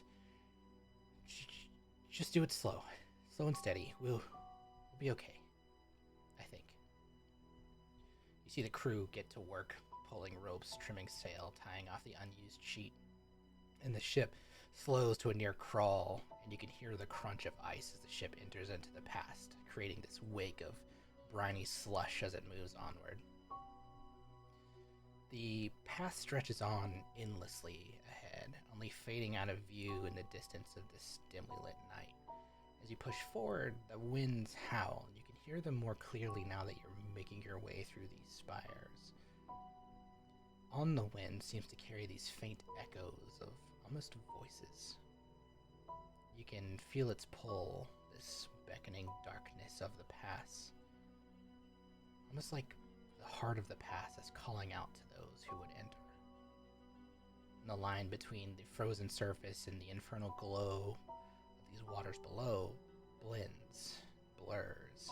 With each passing moment, it becomes harder to tell where the ice ends and the crimson underglow begins, and it's this dizzying effect for those who have to navigate.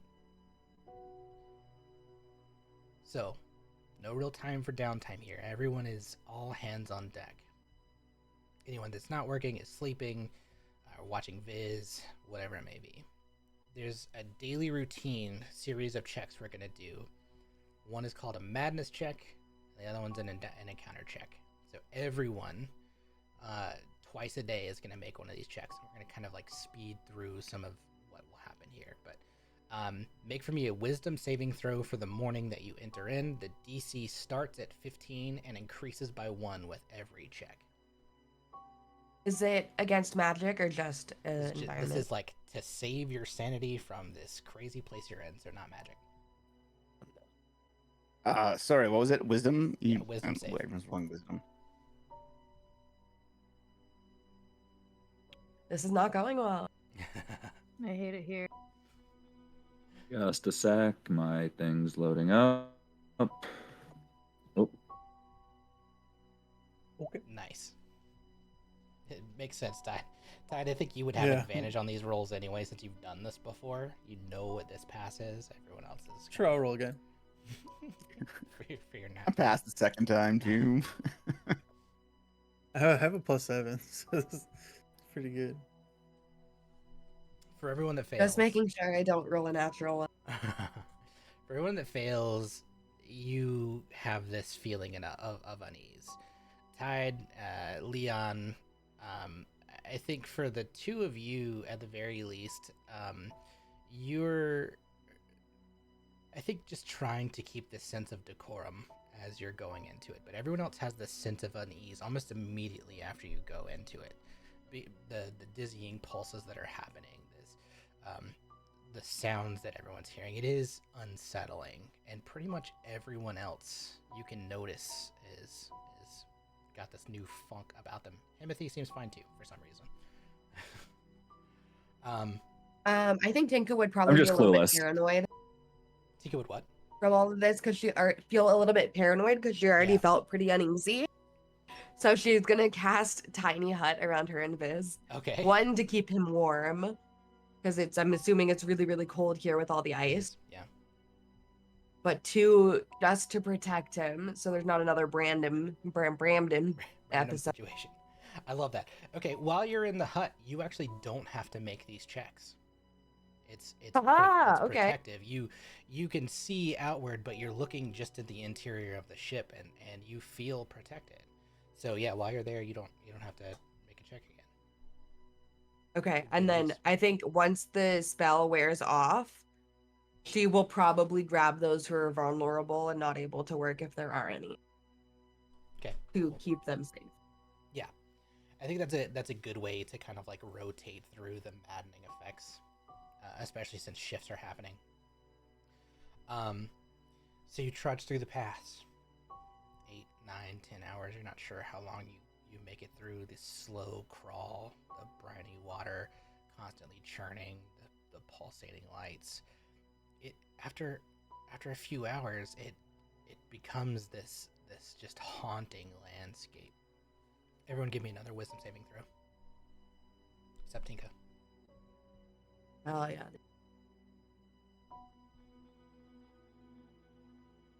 Yeah, that's Yeah, I rolled the same thing twice. Let's look at my advantage. For those I think that Anna's Mhm. I think Anna's starting to see what her father was saying about this place and why he can't come here and to be careful here. Yeah, and your sense of unease starts to subside a little bit to disorientation as you gain a level of madness.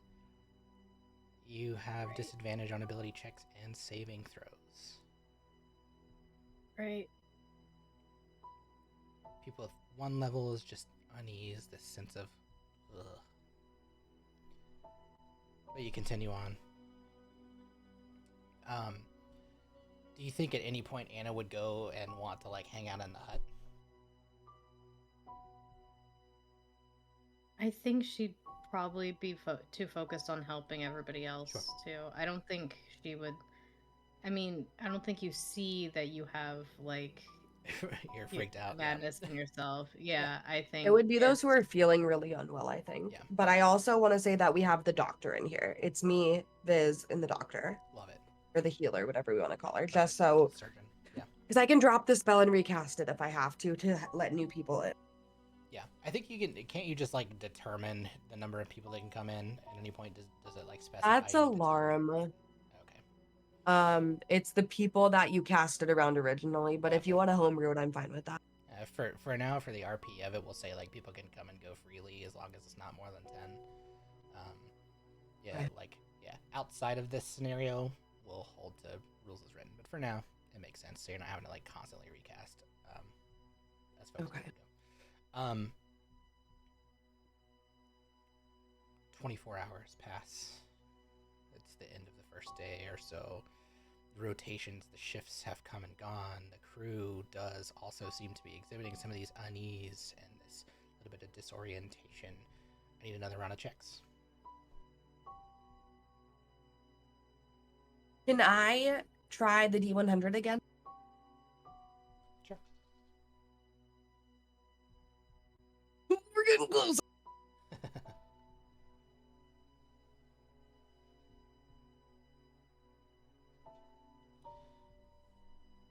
So, the DC is going up with every day. Anna, DC is 16 now. You just failed.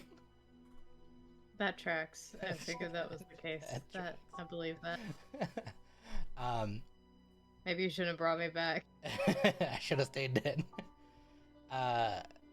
This goes a little bit further. Now you have disadvantage on wisdom checks, but also attack rolls and saving throws. You are beginning to be a little more paranoid. You start having these mild hallucinations. You get confused. You hear whispers in the hours. You feel a little unsteady on your feet. You start exhibiting some forgetfulness, just lapses in memory. It's hard to sleep when you do sleep and rest. You feel watched. Check over your shoulder. You absolutely understand why your father wouldn't come here when you have your lucid moments. You keep moving through the pass. Another 8, 9, 10. Not even sure how long.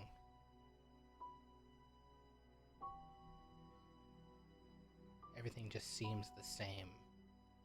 It's miserable and drab and cold and wet. The crew gets restless. I need another round of checks. Oh, Leon's gonna use his rally. He's gonna rally everyone this time. Let's go, everyone! Woohoo!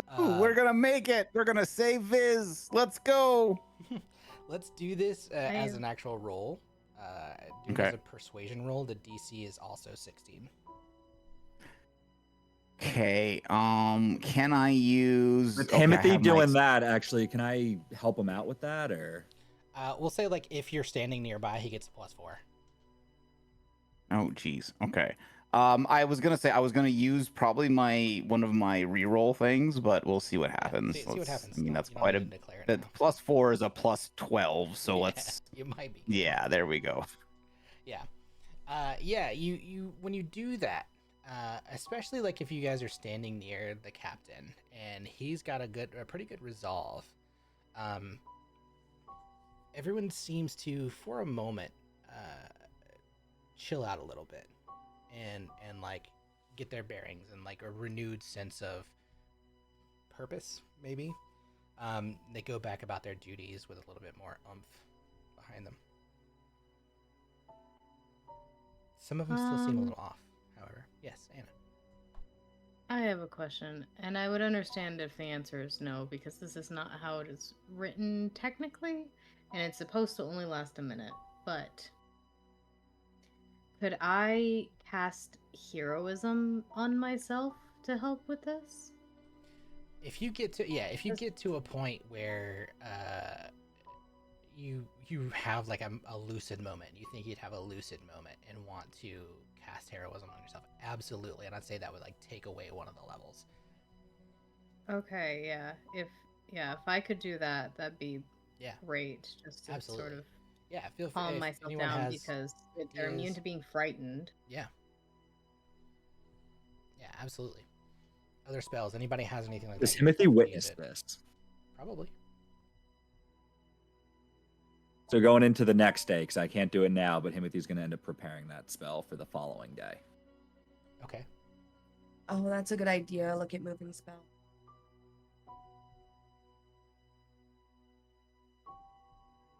Another round of checks for the evening. Do I have disadvantage on this or not? Yes. Okay. Still on ability checks. I know that next one specifically calls This is getting ridiculous how many times I'm rolling a 7 on this. Yeah, everyone. I have +5, god damn it. Oh, I have to roll doozy. Yeah, everyone except Tide seems to feel the weight, feel the pressure of what's happening. These are long hours of terrifying and terrible, treacherous waters. For some of the crew, they start acting quite strange. some start calling out as if they're speaking to someone who's not there. There are quite a few instances of just crew being jumpy. Um, Others start following commands that were never ordered, just like pulling rigging, trying to speed up the sails, and they're like, "Yes, of course." You guys have to like stop them from actually steering you into the wrong directions, but you catch them. I think those who are more lucid are able to catch them and stop them. But it seems that the weight of this is getting quite intense. More hours pass. 10, 12. Shifts rotate on and off. Those who sleep, sleep. Those who can't sleep, can't sleep. You hear the crew whispering to each other. They're hearing voices.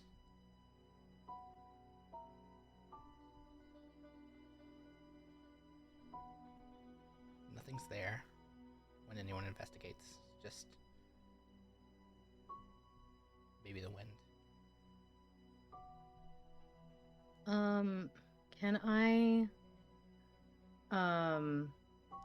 just like basically just try to keep myself at madness level 1 by anytime I have a lucid moment casting heroism For sure. on myself once per day? And can I do a second level spell slot so I can cast it on one more person and just find somebody else who seems to be drifting a little bit too far into the madness and just keep them grounded?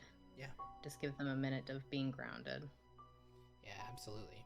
You do find one of the crew, just one of the Reavers, unnamed crewman, who is very like skittery and jumps when you approach and just incredibly fearful. You cast heroism on them and for a moment, yeah, this minute they feel completely lucid. Themselves, and they're like, yes, we're on this journey, that's right, I remember, I know we're headed, I think we're gonna be fine, I think nothing's happened. We're gonna be in 2 fine. days. We need to keep our head on straight. Yes. It's going to be okay. It's Yes. just a spooky area. Yes, absolutely, yes, this is true. I believe I absolutely. Can Leon follow Anna around and kind of give some help with bless as well? Yeah. Just like kind of, just kind So, of like, give a little bit of similar effect, yeah, where similar idea. yeah, folks Mhm. who feel this warmth from your bless, trying to like give them a little boost here and there. Absolutely. Um, Around the second day's 14th hour, you notice Sylvan above deck, and she seems to be responding to something. Oh no, we didn't check on Silhouette. She was probably invisible. It's fine. She's wrapped in her cloak, her fur cloak, and she's staring out over the bow. And she's whispering, whispering. And then you see her fall to the deck.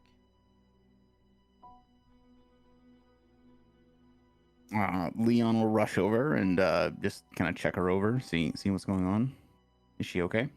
She's unconscious. Does it seem like is she like in date? Like, does it seem like she needs some healing or? Medicine check? Can I also make that medicine check? Yeah, If for he's sure. been near me, I probably saw it. Yeah, Leon. I think Anna. It's hard for you to tell. She seems fine. She's breathing. Nothing's happening really at this juncture. Leon, best you can tell is like it's almost like she's sleeping as much as she is unconscious. Like, but you can't rouse her. You can't wake her. She doesn't seem to be hurt. Strange. You see her eyes moving back and forth, like behind her eyelids, like she's in REM sleep.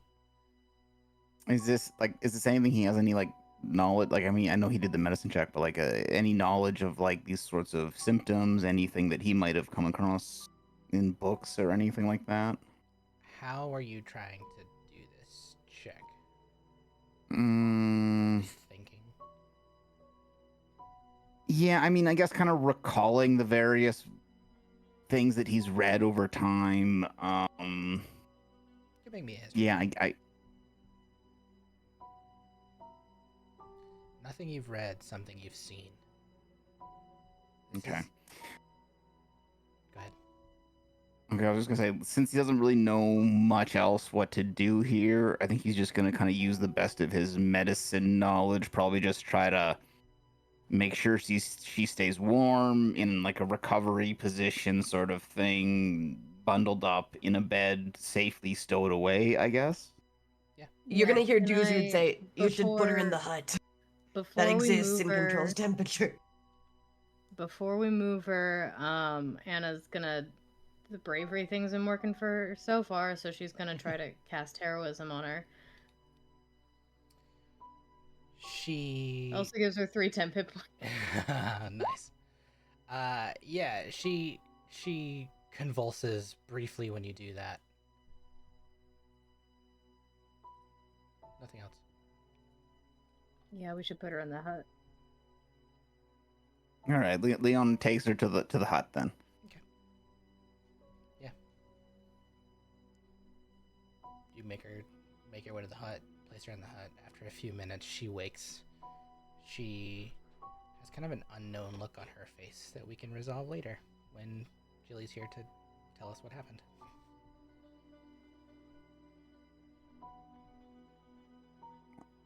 I'm sure Leon will be quite rapt over what happened.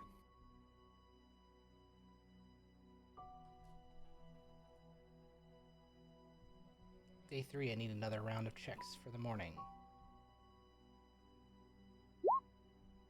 Haha. Oh wait, don't. That's not the right one. The DC 17, isn't it? It is 17. Just one shot. Fucking nerd. If you're around My other Himothy, one- we'll say you're around I Himothy, mean- so you save this time. Thank fucking God. I'll allow that. You failed everyone so far. And especially now that I have my heroism, and Yeah. I'd probably be going around with Terror trying to keep people Yeah. sane. Yeah, absolutely. I think that makes a lot of sense.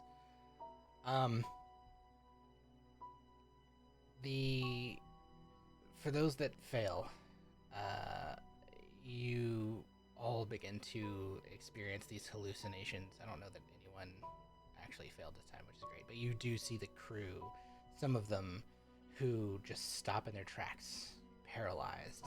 Wait, hold on, mine didn't go through. There you go. Perfect. Yeah, you're golden. But yeah, some of the crew just seem to stop in their tracks. They're not moving. And when you go to try and rouse them, nothing happens. They're just paralyzed, and you have to ferry them down also to the hut. And then after an hour or two, they come back too, but just frozen out of fear.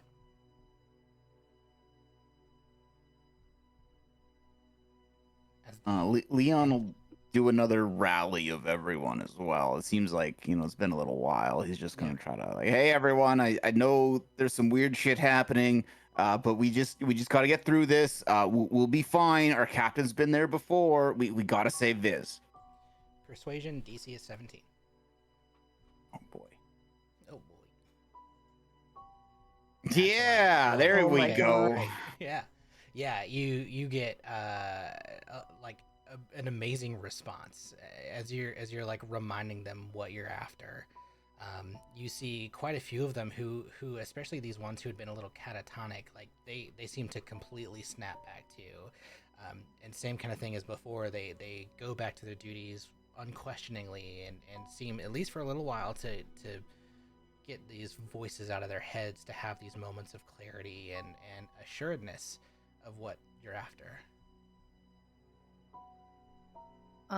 So if I passed this time and I use heroism on myself, does this get my Back to madness zero. level down to Yeah. 0? Yeah, you're back at nothing. Thank God. I'm sure that'll last a day, but yeah, Anna will. I don't have that many spell slots, but she will go around and do what she can with the most frightened people, to literally imbue them with bravery and make it so they can't be afraid for a little bit at least. Cool.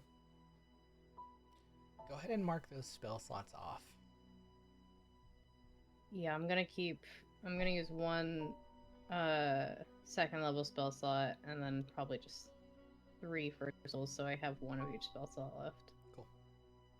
I said Leon was helping her, so I'm gonna Yep. use like 3 first levels as well. Same thing. Yeah. Yep. Mark him off. I'll use up 2 of my 2 first levels. Perfect. And Bridget, do 1 for the hut. What am I doing? Just marking off 1 spell slot for the hut. Oh, okay, yeah, I can do that.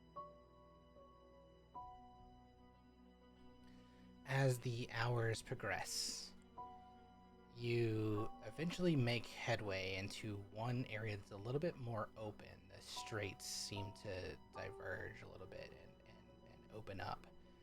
And standing on an ice shelf as the ship makes its way through the pass, illuminated in the darkness by this red underglow, you can, like, as the ship's drawing close, you can make out these 3 quadrupedal beasts. Their bodies resemble lions. They have tails long like scorpions. And even though they have a mane like a lion's, their face more resembles something humanoid more than beast. Anyone who would have familiarity with beasts in any kind of way can roll for me a history check or a nature check. Would I have seen anything like this in the Feywild? I think you would have exposure on 2 fronts, so yes, you can also history or nature. I don't think this is something Leon would know of, right? No, I don't think so. I think Himothy maybe in lessons it would be a history. Yeah, just from living in the forest, yeah. but yeah. Cool. These are manticores.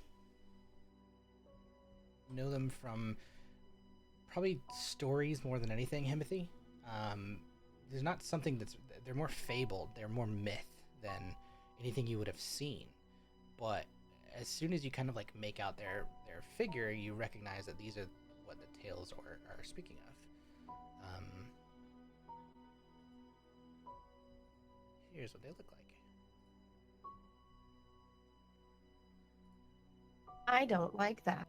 That's an older man face than I was picturing. Yeah, they're old creatures. What's the bad Santa in like Krampus. Krampus. It's Krampus. It's Lion Krampus. Yeah. As your ship draws near, the largest one steps forward, his human-like face kind of twisting into this cruel grin as his horns gleam in the eerie red light. His voice is deep and rasping and reverberates through the frozen spires. You see him like lick his lips and bare his sharp teeth.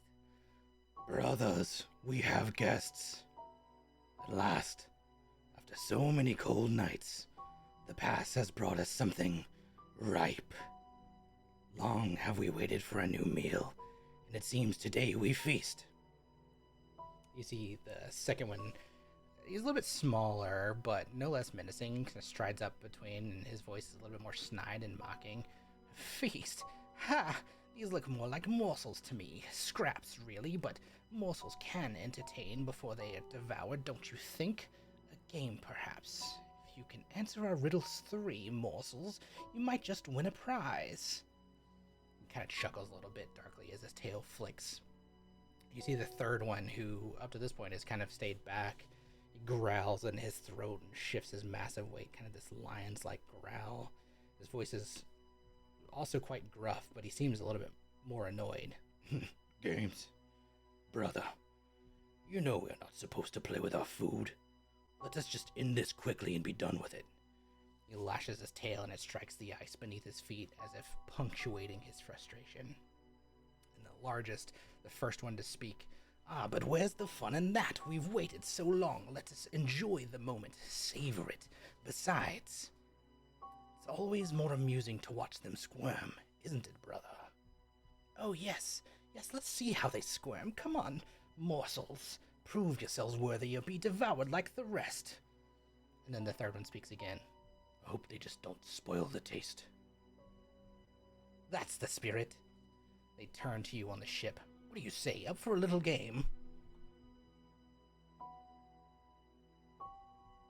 We heard all that, right? Yeah, like speaking to you or around you. So it's either play your game or immediately get into a fight. Is that correct? Fight, perhaps. Maybe we'll just eat you. Or we could eat you. Any chance you could just let us pass by? We're on a very important journey. We need to save our friend. Could we come back at a later time, perhaps? Are you saying this with any fear in your voice, or just kind of like matching their tone? Not kind of matching their tone. Pass. Pass with nothing. We're only offering a game. We'll let you live if you succeed. If not, we'll just eat you. I don't taste good. You can see one of them like licks their lips. They're like looking at his bald, shining head. What do you guys think Leon will say to kind of the crew? Like, should we play the game, or he's gonna kind of look up or look over to where they are and be like, I could, they're standing on the ice. Maybe we could just blow it up or something. I don't know. I think let's do this. Let's play their game, and then if it looks like we're about to lose, we blow up the ice and try to get out of here as quick as possible. Works for me. And anyone else got any other opinion? Sounds good to me. Tide, you have that control water thing, right? Yeah, but that water's frozen. Well, if we melted control water and then let nature do its thing, we might just be able to freeze them. Because we're on a boat, right? There's Yeah. some water. Yeah, you are. Yeah. So just for thought.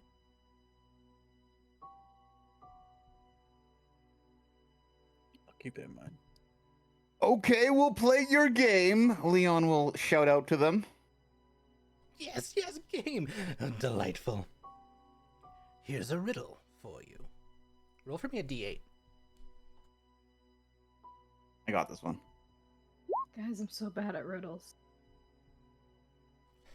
I cover all, and yet am unseen. Vanish quickly if light is keen. What am I? Anna's gonna whisper to the rest of the crew, darkness?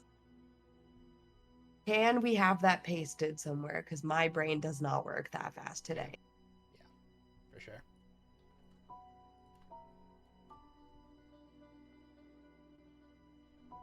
I forgot how his voice sounds. Somebody remind me how Duzu sounds. Like a pirate. Yar. Yeah, I think you're right with darkness. Yeah, darkness sounds good. They hear you say darkness and like, yeah, yes, darkness. That was an easy one. Roll another d8 for me. Someone else. I'll get this one. Oh, too late. You can get the next one. That's Duzu. Tinka's in the hut. The young one kind of pipes up. Alive without breath and as cold as death. Never thirsty but always drinking. Clad in mail but never clinking. What am I?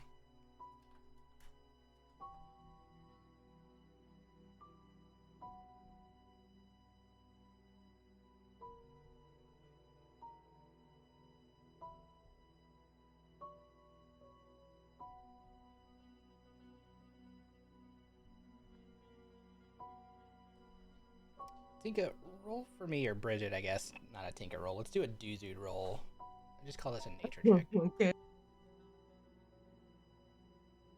That's not. Oh wait, that's Tinka. Son of a bitch. What's Oh, no. what's Duzude's plus or minus to nature? It's -2. -3. Or -3. So it would be an 11. 16, 15, 14, right?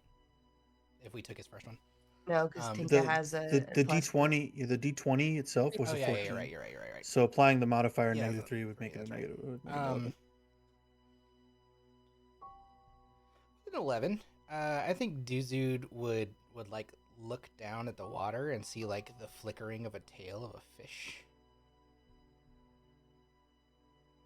Probably Duzu's just gonna point at the water and go fish. just like saying vaguely and like fish, How did you guess? Yes, it's a fish. Oh, That's the answer was also what fish? he's He just got distracted. Yes. um, someone else roll I me a don't know if I agree D8. with that one, but all right. Okay. I'm not gonna not let you get these. These are Chat GPT generated. I was gonna, the cold threw me off. I was like, what? I'm kind of Added fish? mail. What kind of Oh, fish Because is they have 1d8? scales. Scales. scale. Fish have The scales. scale. Yeah, That's scales, but like scales, cold as but that's death? not snail mail. I was thinking the things shit that was frozen. Yeah, I don't know about that. Oh, because they're under the eyes. That's what they know. So the It was a fish, guy. Seen in stars, hidden by day, lesser than my brothers, but guide the way. What am I?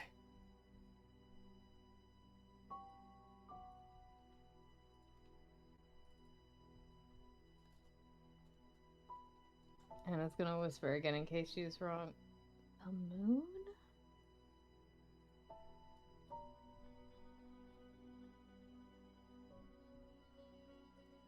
No, I think you're right, because compared to the sun. Or constellations? Because both of those are hidden by day, and you see them like with stars or among stars. People use either the moon or constellation to help with directions and navigation. Would be Moon's brothers. Flesh compass. Yeah, lesser than my brothers. Tide, are you asking that question in character? Or like thinking that in character? Sure. You specifically know something about where you're headed next. In the night sky, I think you're becoming more aware of what all is happening. In the night sky are multiple celestial bodies, multiple moons, multiple planets that can be seen once you enter the next part of the past. So this is ChatGPT insulting our moon? Rude. Rude. Combination of that and then also D&D lore that I've given it. Yeah. Still rude.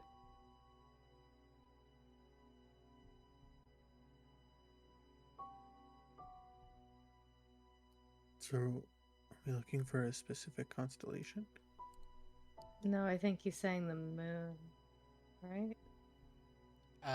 Yeah. Because there's the multiple moon, yeah, moons. multiple Yeah. moons. Wait, It- guy. Okay. There's multiple moons. He's insulting our moon. Right. Oh, okay. That's why I said rude. Are we sure it's moon? Are we very confident? You say out loud. I'm relatively confident. Yeah, I'm pretty Well, sure. because Sylwan's here and she's got the gift of gab thing. if we're Sylwan's wrong. unconscious, I think. Oh shit! I thought she came back. No, she's awake, but she's like a little out of it. Oh, okay. Alright, she's still nobody out pizzas the hut in there. Yeah, I think it's best to keep her in there. He'll say it more Yeah. confidently. The moon. Moon. Yes, you've beaten us at our game. Then one of them's like, should have just eaten them. Anna's gonna give them some friendly finger guns. Do you want Fine. to answer my riddle? Ooh, riddle. Yes. Go. What's got two cheeks, a cave, and a crevice? We're sailing away now. Goodbye. As, It's a bug. as they're thinking, one of them says, "Fine, scamper on before we change our minds.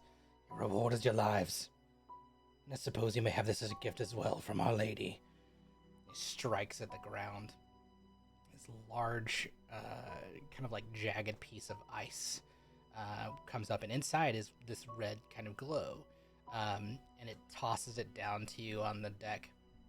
It says, "Just leave. We'll keep guessing this riddle." Bats? Is it bats? That doesn't seem right. Yeah, oh, how does he say? Yeah, butts. It was butts. It was booty. Butts? What are butts? And then they kind of like sail past where they are. He's gonna just turn around and point at his butt. It insulted us. Yeah, you see this kind of like icy crystal thing on the deck. It looks like this.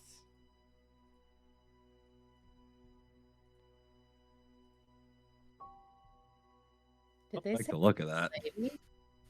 Did they what? Did they say from a gift from Our Lady? From Our Lady. Great.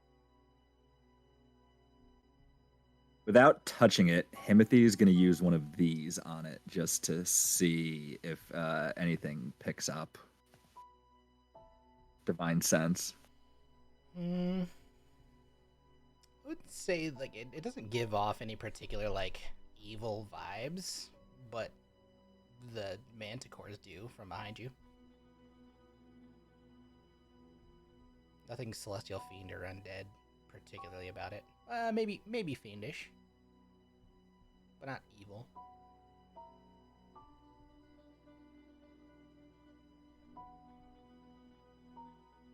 Well, I got nothing else. I don't like the look of this thing. If someone else wants to investigate it, I'm staying away from it.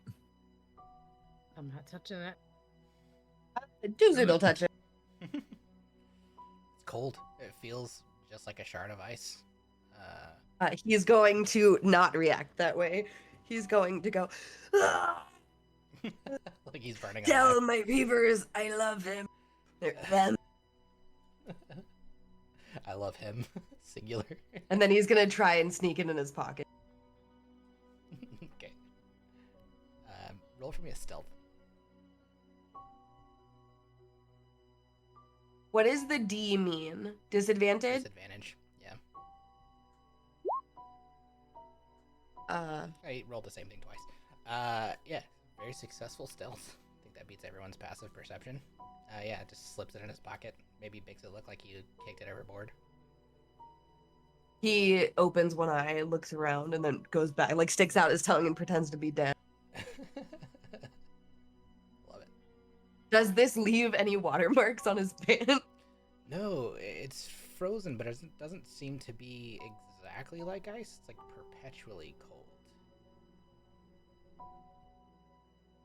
Perhaps of a magical nature. Since he looks dead, he's probably gonna try and lay there until someone takes him to the hut. Can I make a performance check? 100%. 11. It's fine. Can we roll insight on this? Yeah, you can.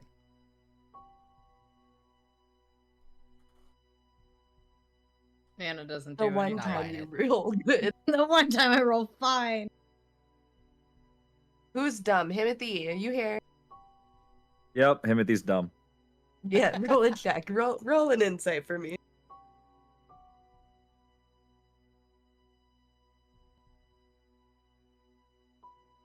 Timothy All thinks right, he's dead. perfect. You think he's dying? Yeah, he's dead.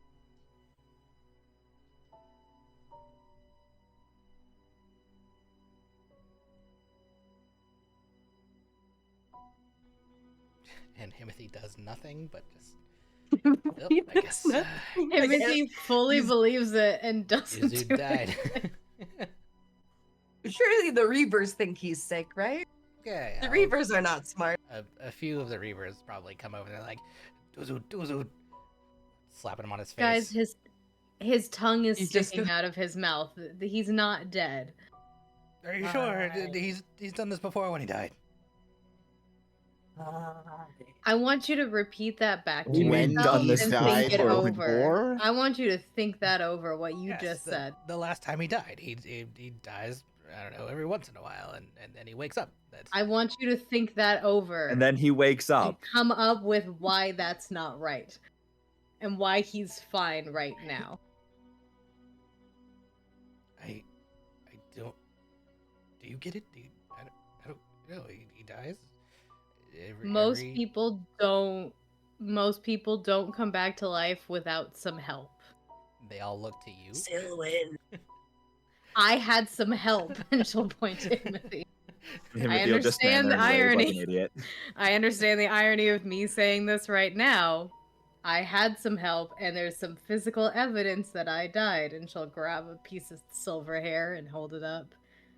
His If performance You'll gets just hold away. up the bronze coin that's useless now. If he just randomly dies and randomly wakes up, he's not dying. I don't know. He's kind of a miracle worker, if you ask me. Have you seen the way he With handles his that? performance getting worse. Can I come over and pinch his cheek to get him to Oh yeah, react? for sure. Okay, what would that be under? Like a constitution throw, like to not react? No, Versus my strength? yeah, I was gonna say, it definitely would be either an opposed check or like an attack roll, like an unarmed attack roll. We could do strength. Yeah, strength versus constitution, sure. Am I doing just a check? Yeah, just a constitution check. It's not a saving throw or anything. That's a 12. I rolled like shit. He doesn't react. Somehow it feels like his performance maybe gets a little bit better. but you can see from his last Can- performance check, can like I- his eyes are clearly like moving underneath his eyelids. Yeah. Oh yeah, one is fully open. I'm now. gonna pull my sword out and put the blade under his nose so people see the breath coming onto the blade. Oh yeah, and He in the holds his breath. cold, it like just it fogs over just from the warmth of his face. See? He's breathing. He's alive.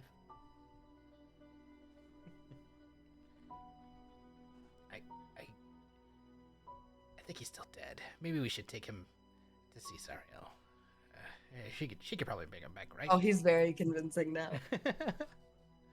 Yeah, see, He's dead. holding his breath. dead. He starts turning blue. Like Might die if you don't if he doesn't stop trying to act dead. they start like slapping him on his cheeks, and he's not responding with that 19. They're like, we gotta get him down below deck now. No. And then like they pick him up, like hoist him up awkwardly between three of them, and like scurry him down below deck. They just pallbearer it. Yeah, but with a short dwarf. Who's Paul Bearer? He's a wrestler. Well, he was a manager of a wrestler. He was Undertaker's manager. And Kane. I was joking. He carried an urn. He was a cool little guy. I don't know if I'd say cool, but he was a little He guy. was a little guy. He was small. He was a little guy. He was a cool little guy. He was really a mortician in real life, I think. Sure. All right, back to the riveting story of Duzud stealing things. I'm about to have a conversation with myself. He gets checked over by Sariel. It's pretty quickly that she realizes like he's faking it, and she's like, "You can lay here as long as you want to. Just when you're ready, come out. It's fine." Oh, school nursing it. Yeah. And she like goes back about her regular duties. She seems to be doing particularly fine with the hut here and there. Like she doesn't seem to have any issues. But you guys continue to sail on and make it to like what seems to be the last part of this area of the pass. I need one more check. DC is 19. We've had a long rest at this point. Yeah, probably. Be the next day. Okay, so I just wanted to get my spell slots Yeah, back. yeah, that's fine. I didn't know if you're gonna fight those guys or not. Yeah, I figured that was why. Hallelujah! Yes. Still at 0. I passed one without help. I'm not going to roll for them since they're in the hut, That's fine. but I am about to have a conversation with myself. Okay. Mhm. Inca, the crew found this. I did a really cool thing and pocketed it, but we should probably. And then Tink is gonna be like, "They don't know you took it." No, I'm a really cool guy, and I just do things sometimes. I'm like, oh, okay. Well, I'm gonna tell them that you took it. It doesn't serve me at all, so that's probably fine. And then he leaves. Love it. Are you gonna ritual cast to find out what it is? Yeah, but no rush. Well, you can continue on. We'll get Yeah, to it when we you get got to. time. I'll send you the link. It's pretty dope. While you're doing that, is Leon within 10 feet of either Himothy or me, perchance? Probably. Alright, so he gets +3 to that save. Just barely enough. Yay! Woohoo! I made it. Cool. You guys continue on. The crew once again starts to get a bit more afraid, terrified, seeing these things that aren't there. It's more of the same. Even with your rallying cries, it seems to work in large part for folks. So we'll say you did it again. But there's a few that it just isn't quite turning. These few that they seem lost. They begin to seem completely lost in themselves, and even after having these moments before of like catatonicism, they start to exhibit these strange signs where they're like looking over the edge of the ship and deep into the water, and they're not doing their duties. You can't even get them to listen when you try and approach. They're just completely sucked into whatever is going on inside of their minds. You continue on through the last piece of this passage, and the red glow begins to fade from under the ice, and instead what little light there is becomes, well, lesser and lesser and lesser, and eventually just infinite night. This infinite darkness. No stars, no moon, no nothing. In a few hours of sailing, the last vestiges of what little illumination there was is gone. The ship creaks and groans as it continues to press through the frozen waters, and the crunch of breaking ice beneath the bow begins to be the only constant sound heard in the blackness. Tide, you think you're getting close. It's not much longer now, at least not much longer until the wall. The hours continue to pass, and in this darkness you hear two faint splashes, one on either side of the ship. Anyone who'd be above deck, give me a perception check. The DC is 12.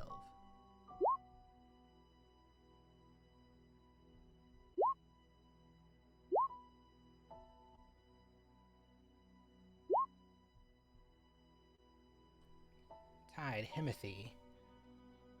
You notice two things. Finian and one of the other Reavers are no longer on deck where they once stood. Leading up to this moment, they were two of the ones who'd been acting more and more strange and distant, looking off into the ocean. But all the crew have had these moments in the last few days, so it's not something, especially after the rallying cries, that's really been top of mind. The voices of the hallucination, it's all kind of bared down and tied just like last time. These crew are just gone. You go to look overboard, there's nothing, just the black void of the frozen waters below.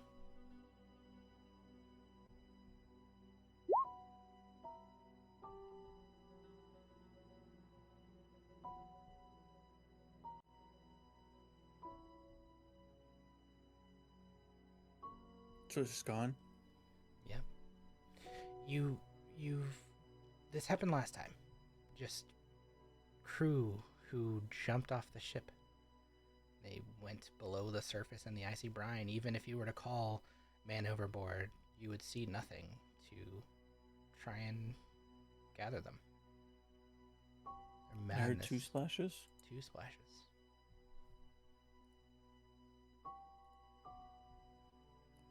He's gonna call out for a head count.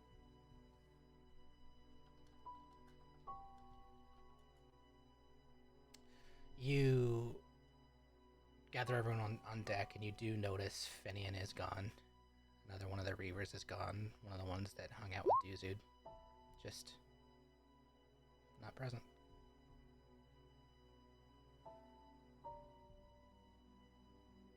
How's our Warforged holding up? Is this affecting him at all? He's kind of powered down during all of this. The cold has definitely gotten to him. He doesn't seem to be moving much, just low energy. Seems to be in some kind of stasis. I know it's not gonna help, but can I just put a spare blanket on him? Sure. You Just to be Yeah. nice.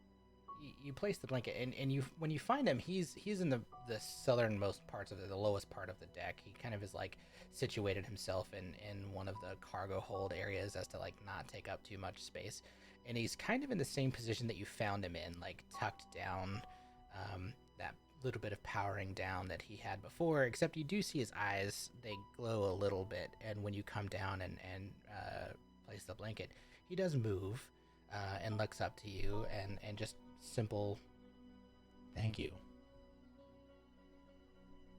Just hang in there. It'll be over soon. Yes, I trust. If you need anything, just let me know, okay? Yes, thank you. Can I hear like that powering down? His eyes kind of Make sure he's fade. Make sure he's nice and tucked in before going back to the head count. I just wanted to include him in the head count and Yeah. make sure he was okay. Yeah, he's still present. Also, wasn't sure if like whatever madness was affecting anybody else even could affect him. No, it doesn't seem like it. He's just the cold. He's not designed for cold. This is Yeah, for sure. affecting him and his whatever technology it is. But otherwise, he's no madness effects. It doesn't seem like it.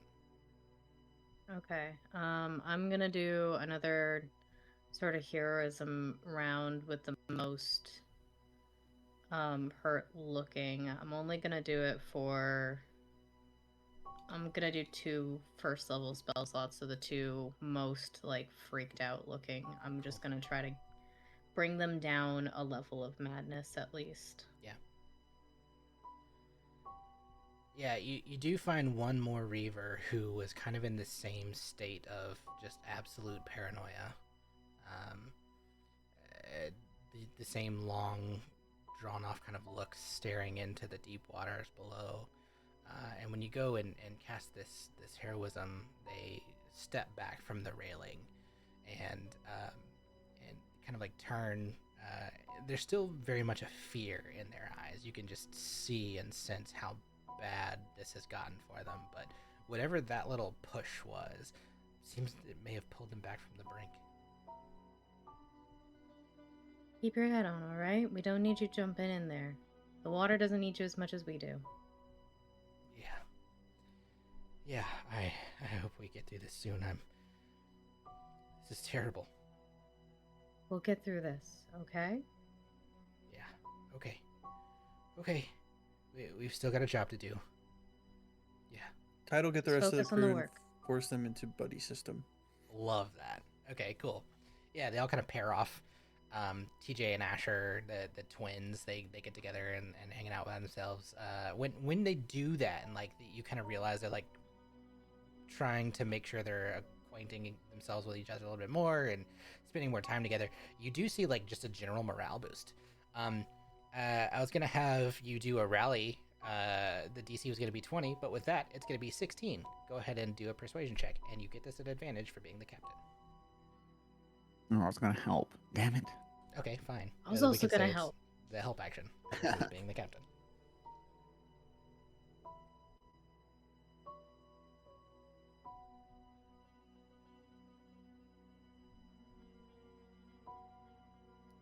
So yeah, just make sure that they're all buddy system, and that way, if one person is starting to feel down, someone else can let the rest of us know.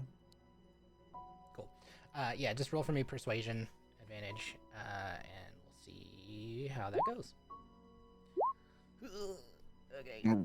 By gods. Great.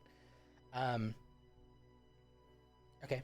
You continue to sail onward. There's more crushing sound of the ice being cracked by the bow of the ship. More blackness, more sailing through what can only be described as the end of the world. And once again, you do hear another splash. And as the Reaver you just spoke to, you actually look up just in time to see them go overboard. Is there any chance I can try to catch him? Yeah, absolutely. Just give me an acrobatics. Acrobatics. Okay. Yeah, it's gonna be one of those times where like you're trying to like reach down, hold on. Oh god, that's great.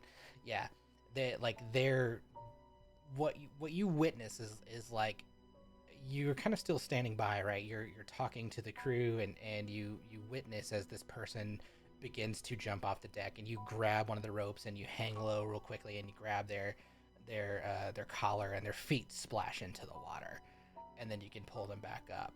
So for everyone else, you just What hear did I this just splash. say? I I I lost it. I lost it.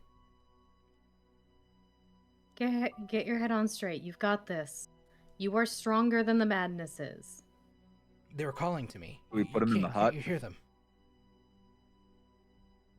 There are no voices except the ones in your head. There are. They've been here forever. They need someone else. I'm just trying to go to them. You cannot help them. Even if they are there, you are not in the position to be able to help them. Okay? We need your help. Okay, fine. Fine. Help us. Yes. Yes, fine. Make a persuasion. And I'm gonna...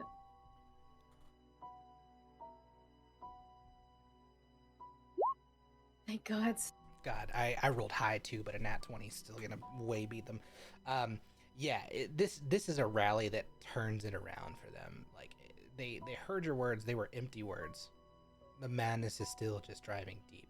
These words pierce to their core. You can see it's not the heroism that pulled them out. It was you looking deep into their eyes, making them realize that they are a valued member of the crew. And they look back. Going in after them almost and pulling them out of the water, Right, exactly. pulling them back from the Hanging on brink. a rope. Literally Yeah. bringing them back from the brink. And they realize this is whatever the madness is it must be temporary. You aren't exhibiting these. You've been able to overcome it. Okay, I must be able to as well. I'll continue on. I'll continue on. Okay, I'm gonna have him sit in the hut for a little bit Okay. Yeah. until he's feeling better and calm down. Yeah, for sure. What would be like the last check? I'm not going to make you guys roll for the last one, but there's like one final check that would be before the next thing. But yeah, for what that would be, we'll say like people rotate through the hut and are able to like prevent this last roll from having to really happen. It's a few more hours. Hard to tell exactly how long after this event. 5, maybe 10. Time has really started to mean nothing here. There's no real semblance of what a day or days might look like.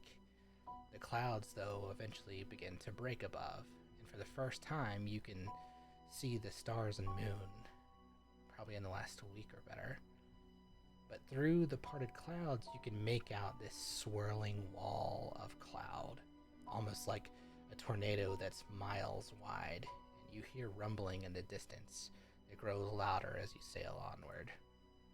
You've reached the heart of the Devil's Pass.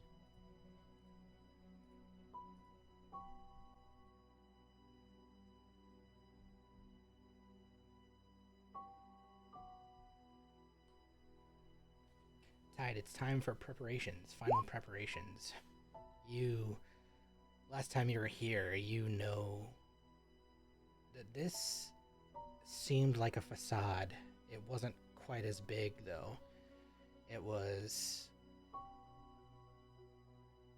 something magical about it that was shielding whatever it is you were sailing into. This doesn't look quite the same. Is there anything you want to do before sailing in?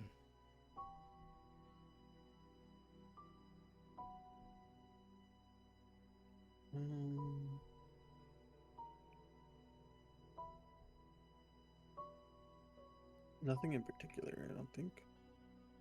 Okay. Probably only 2 hours of slow sailing away. And as you progress, the sound does get louder and louder and louder. And it sounds like as you draw close, this thunderous, swirling whirlwind. The seas get rough. The cloud that was once there, what you remember from years ago when you sailed. This seems to be a real storm you're sailing into. I need you to give me a navigation check, like we did once before, like a vehicle handling check as you enter into this place. I think it's just a dex check. A dex check or save? Check.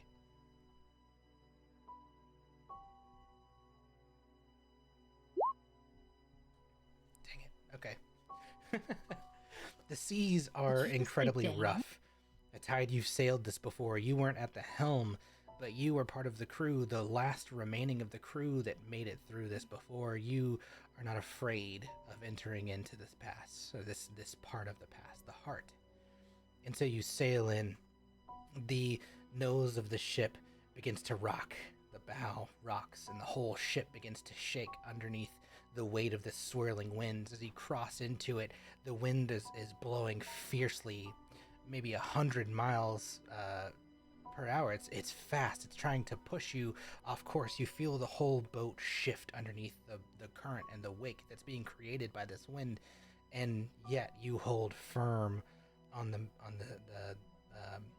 steering wheel, whatever it's called, and guide through. And it feels like a long time, but it could only have been minutes. You do see the sails beginning to like tear, and you have to call for them to get trimmed and just let the ship go the direction it's going to go, as to not tear the sails off. And so the crew does have this one final muster, and they let loose the sails, and you see them like whipping in the wind, being torn at. The little flag that you guys carry at the top that gives you the direction, or like knowing which way it goes, does tear off and flies into the clouds. It's just lost. It's wind and rain beating down, and just these few minutes pass, and then you finally emerge.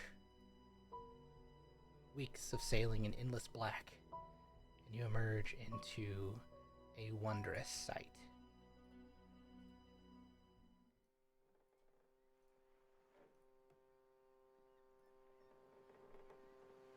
Peace. You see the celestial bodies, same ones you remember from before. Not just a moon, another planet, this time larger. Ahead of you is clear blue skies. The sun shines bright in the sky, and you can see it. There's a second sun. Two enormous celestial bodies that coalesce and are putting out this glorious yellow light onto a wondrous island you see in the distance. You see the main island ahead and smaller islands surrounding. Floating above the surface of the water, there are also larger floating islands, smaller, hovering just a little bit above the surface of the water. And there are also larger land masses, some hovering as if weightless, others clearly situated in the sea, but floating still. In the distance, you see remnants of a long-aged, tattered architecture, this strange bridge.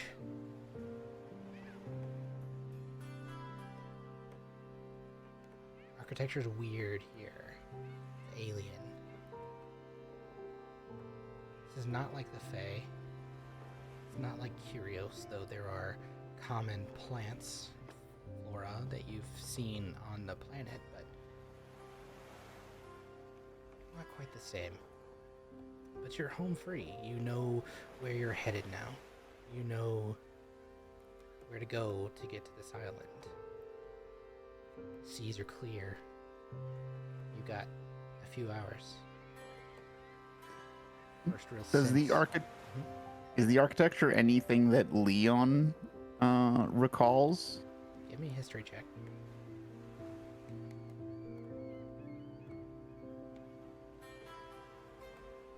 With a 19, no. Okay.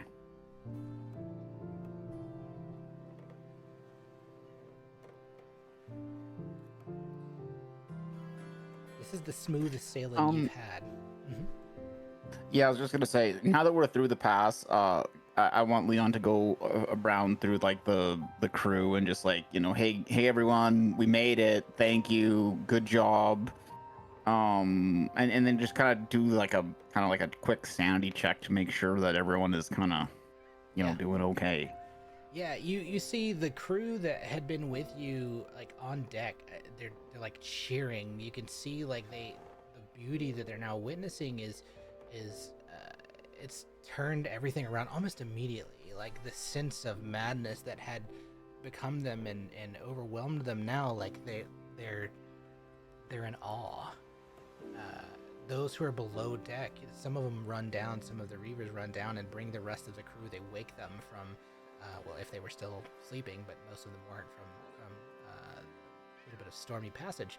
But they come above deck and they see these bright celestial bodies, these two suns, these planets hanging in the sky, and similarly they're in awe. Everyone seems to be at least recovering a bit mentally. But you have hours. Okay. You sail onward. I think it's hard to tell exactly what time of day it is. These Leon, give for me another history check. Yeah, I mean you've seen other celestial bodies before. You know that there are other planets that exist. I think even with just an 11, it's very clear this is not Kyrios. You're not on the same planet anymore. The same plane. You've entered into a completely new space.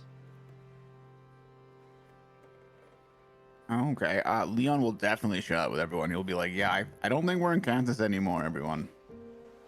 Where's Kansas? What is Kansas?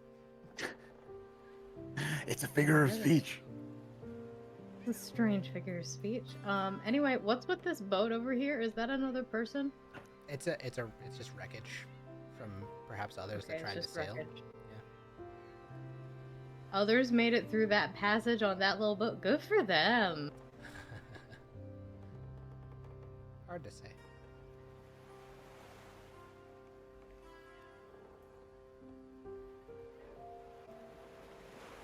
But yeah, so I guess, yeah, Leon just be like, I think we're on another plane right now. The celestial bodies do not match what's in Kyrios.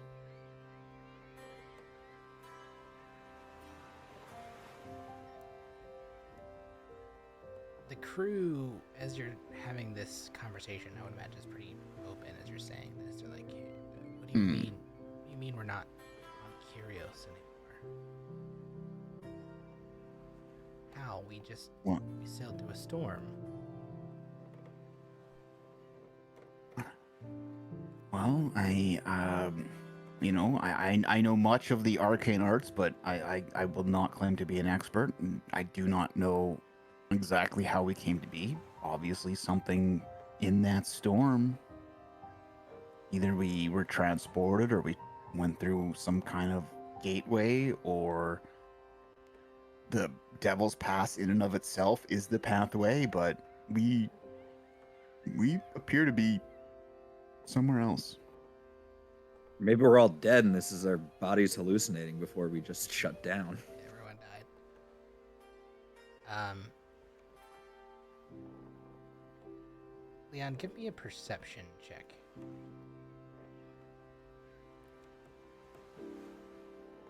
You look behind you and you can see this same kind of cloud-ish. It doesn't look the same, doesn't look like what you just came through. Instead, now it looks more like a mist, a fog. You get a little bit of a tingle from your left arm.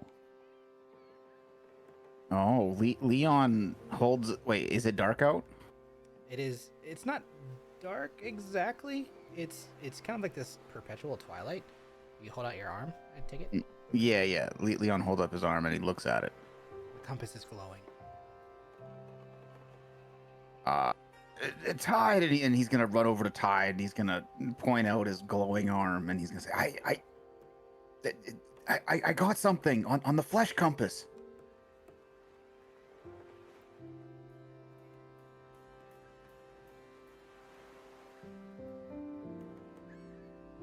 I think we should set course.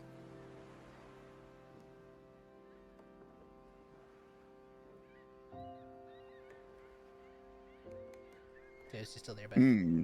We, Yeah. we don't we don't have time. Oh, is that not where the? Is that not where we're going? Hmm. no, it's not. I would I presume Tide already had us on course. Yeah. You're headed for the main island, just directly ahead of you.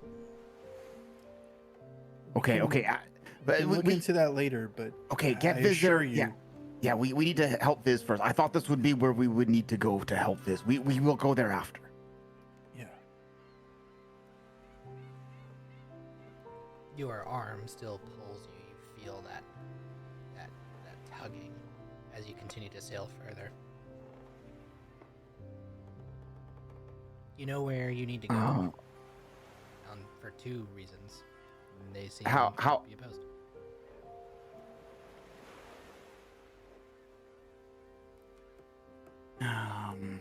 He doesn't get a sense of distance, right? Only direction. Yeah, and when you found the last, like the little island, it pulled you, like it felt quite intense, the pulling. It feels more just like a tingling. It's not quite as strong, which I think you could probably just interpret as being further away. Okay.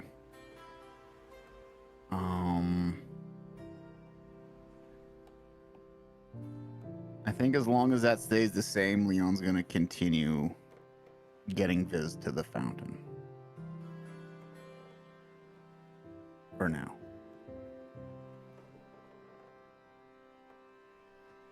You have some downtime for the first time. Hard to say exactly how long, at least a couple hours worth of sailing. You can pick the sail back up and go a little faster. As you sail through these waters, there's like almost a bioluminescence that like creates a wake behind you where the water glows a little bit.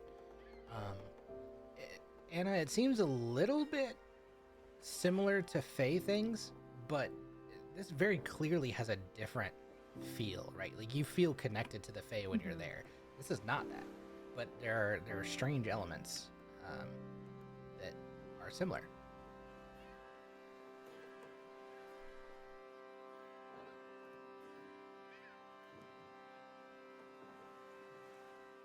Weird. Weird, bro.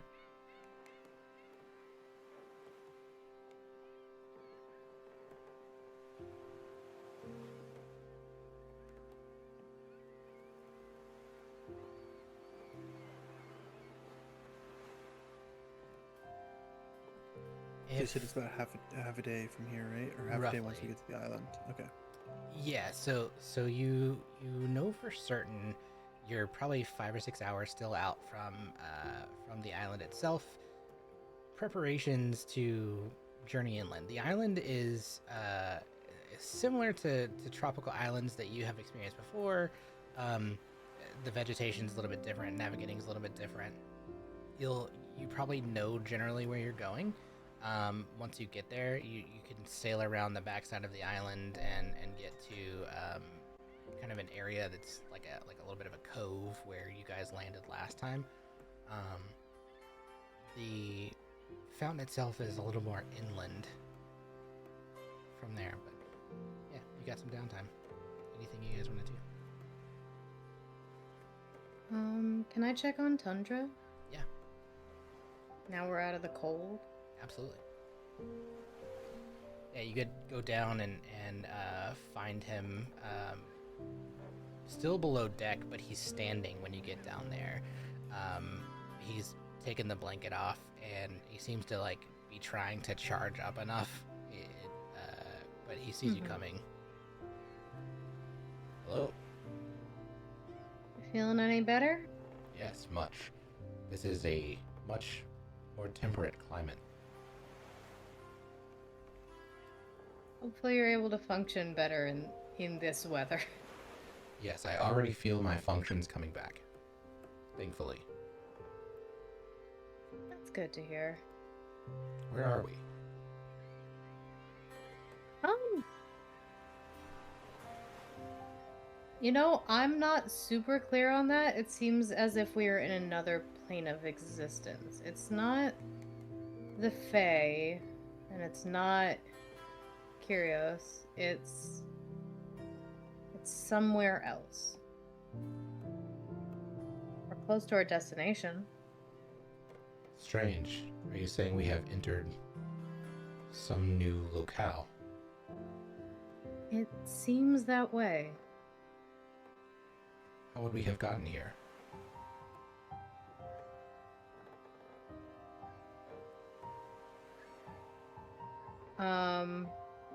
OC, I don't want to mess this up. We sailed through like a rift in space in Seems that right. little, yeah, okay. Yeah, I don't know that anyone really actually knows. What you know from your historical Yeah, I'm travels just is sort of like guessing. there are things like this that have occurred, right? Like you were able to enter into the Fey realm similarly, right? Not through a storm, but through a rift. You also were able to travel through time through a rift in the earliest part of our campaign. You know there's like weird stuff going on due to the alignment of the celestial bodies. It's hard to say though. It seems that the place we sailed through seemed to be some sort of rift or doorway between the dimensions, I would guess. I'm not an expert myself, but that seems to be the case. Would you like to come up deck and take a look? Very much so. He gathers what strength he can to put his I'll help him walk if he Yeah. needs help walking. Yeah, he's heavy, right? I mean, he's hundreds of He's pounds. heavy. But, I'm yeah, strong. but Anna's strong. Yeah, so like, even with him just like trying to bear a little bit of the weight, like you feel your entire body shrink down because he's like enormous. But yeah, you do help him, and he seems like to get a little bit more energy the further along you walk, and he does go up 3 flights with you into the topmost part of the deck and sees for the first time these planets, these whatever they are, moons, suns. He kind of like looks like he's just surveying at first. He takes a moment. He surveys the landscape, and then he surveys the actual stars, and eventually he speaks and he says, "These are not the constellations from Kyrios." No, like I said, we seem to be in a different plane. We have transported entirely to a new location. Affirmative. Do we expect danger? I'm not sure. I would tend to usually expect danger to be safe. Affirmative. Would you like me to accompany you? I don't know if we're going to experience danger right now. You're free to join me if that is what you want to do, but it is entirely up to what you feel you are up to. What I feel. Understood. Kind of like, since it's not a command or anything, he's not being given an order. He kind of looks around a little bit and starts to walk back down the bottom part of the deck, like he's heading back to the bottom part. Get some rest. Affirmative. If needed, just call upon me. And if you need any help, just let us know, okay? Affirmative.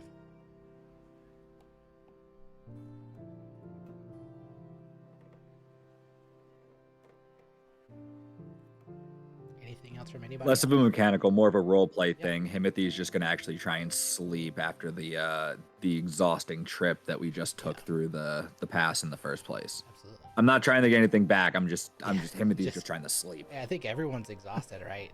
There's a little bit of a like skeleton crew that can work to keep things just on path, on track. But for the most part, I think a lot of the crew are resting, especially the ones who have been so like terribly mentally disheartened by what happened in the past. Even though there was nothing like terrifying as far as like what you had to fight. The pass itself is just not an easy journey. It drives people to madness. So you do see a lot of them trying to do the same rest, and you actually see a lot of them even just kind of like laying out on the deck underneath the sun, since this has been now weeks of traveling in darkness, just being able to drink in sunlight. They don't want to go back below deck. I don't think Anna's able to like sit down easily after that, because the thing that's weighing heavily on my brain, and I think is weighing on hers too, is we have to leave at some point. And I'm assuming we have to go back through there. Tide, how did you get out last time? Because your crew wasn't with you.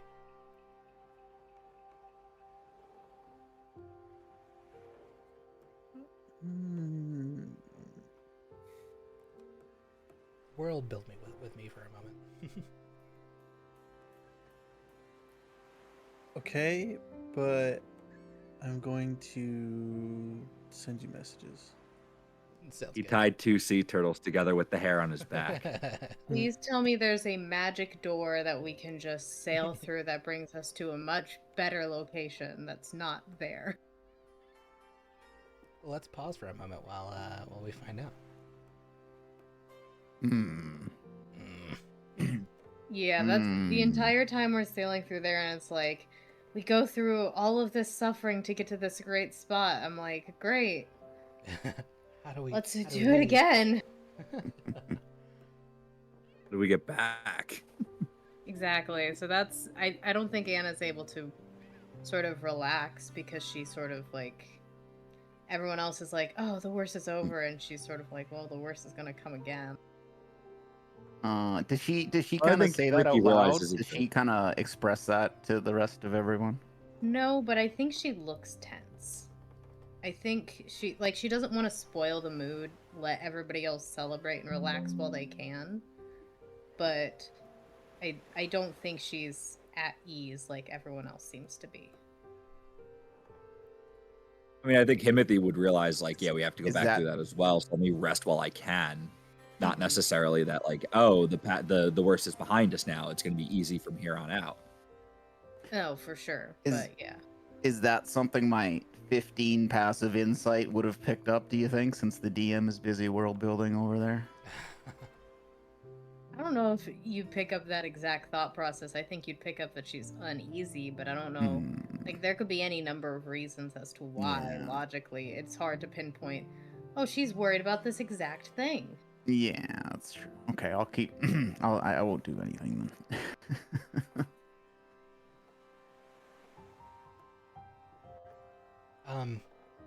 Do you go check on Viz during this time? Yeah. Oh yeah, certainly. Like I haven't had a chance to be like doing the things he wants to do, like the prayer stuff. But yeah, definitely check on Viz for sure. Absolutely. Yeah. When you go down, he is mostly asleep.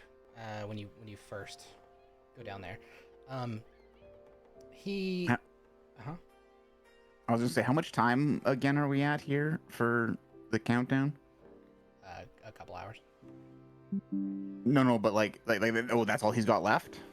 On for like his death, like Yeah. 2.5 days. It took you a little over 3 days to go through the pass.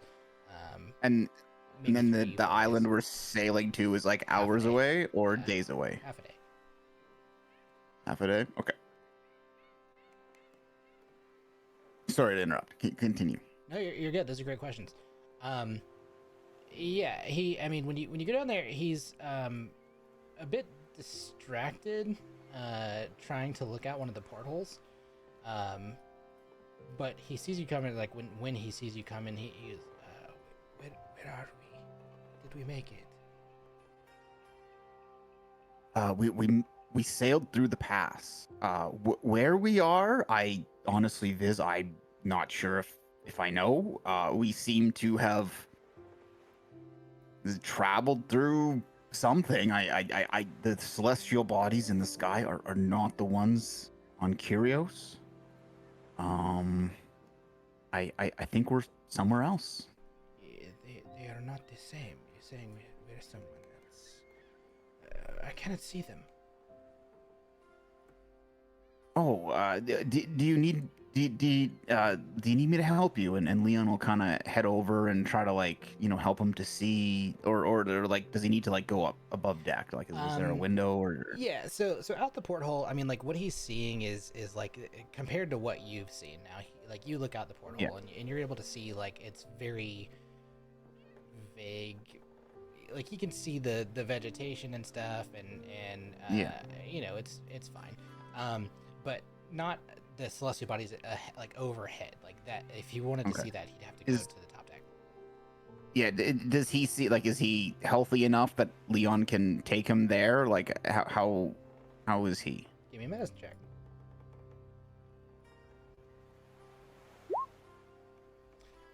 He does not seem like he's in a good enough state to walk, but he also seems super eager to want to go check it out.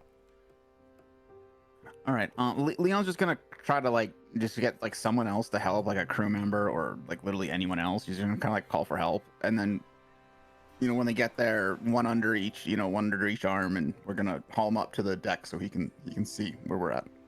Cool. Yeah, I mean it takes a little while, and you guys do mostly end up carrying him, right? That's kind of what this is. And it takes him a while to get up there, but he is eager, and when he gets in the light of these suns, he does seem to perk up quite a bit more. He seems happy, and you start seeing him smile some. He stands like against one of the railings. He like positions himself in such a way that like he's trying to stand on his own. And takes this big deep breath, and as he does, you see like the black lines around his neck begin to creep down a little bit.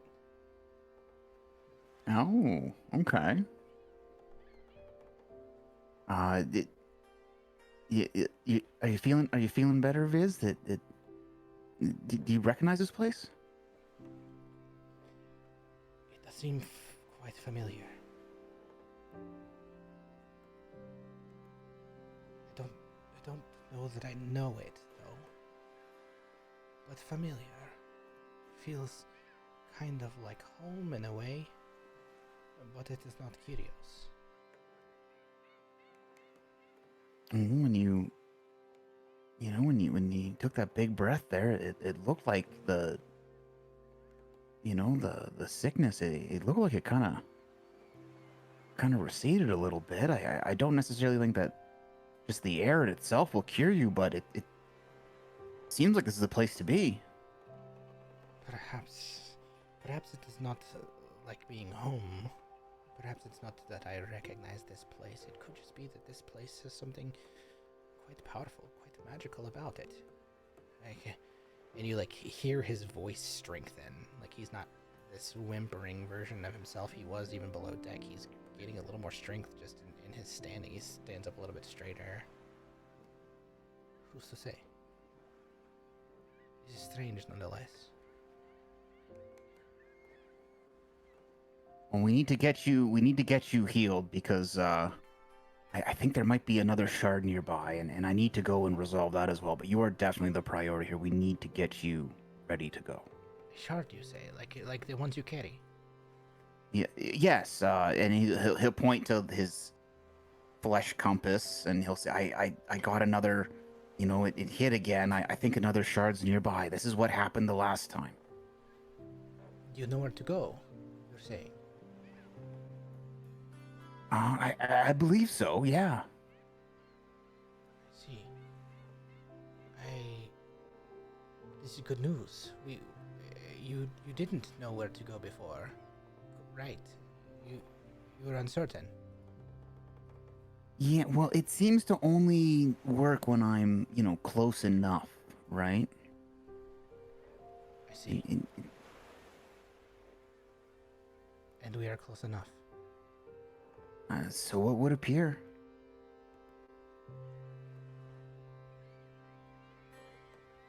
Well, then we must go. No, we need to get you healed first, Viz. I'm feeling stronger. Perhaps just being here is enough. Maybe No. if we... No, I don't think it is. If anything, Viz, if anything, I would grab the boat and the the rowboat and go along my way. But I'm not gonna do that. We're gonna get you healed, and then everyone's gonna go and we'll try to find the shard. Okay. You need we've come all this way for you. We're not gonna risk it. I understand. Leon, do you... He kind of pauses. He thinks for a moment. Do you think that after you have this next shard, if this is what your calling is, do you think we would be closer to finding a way to stop the Titans? Hmm. Okay, out of character. Leon knows there's 5. Yes. Yes. I can't. Yeah. Um. Okay. I think we'll be closer. And I think that part of this quest I'm on to assemble the shards is tied to everything else, but there are many threads to this tale, and I don't know that it specifically will help us defeat the Titans, but it is certainly along the path to saving.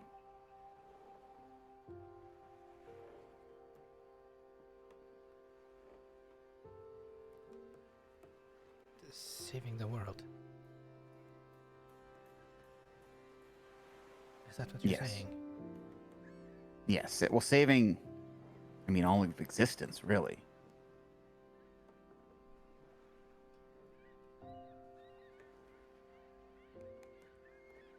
We're on a good path, my friend. I think so too. You believe in righteousness. But it won't be easy. Right. Certainly. Do you believe there is more than one righteous path?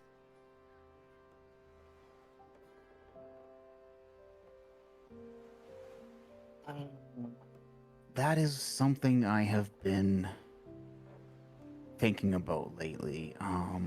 Some of the recent events have made me wonder. But I had a conversation with someone when we were in the Narrows that really helped me, and I think that,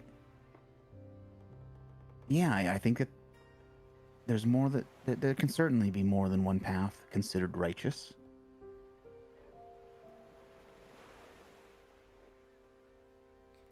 I hope we're on one that does not lead to our destruction. That is my only fear.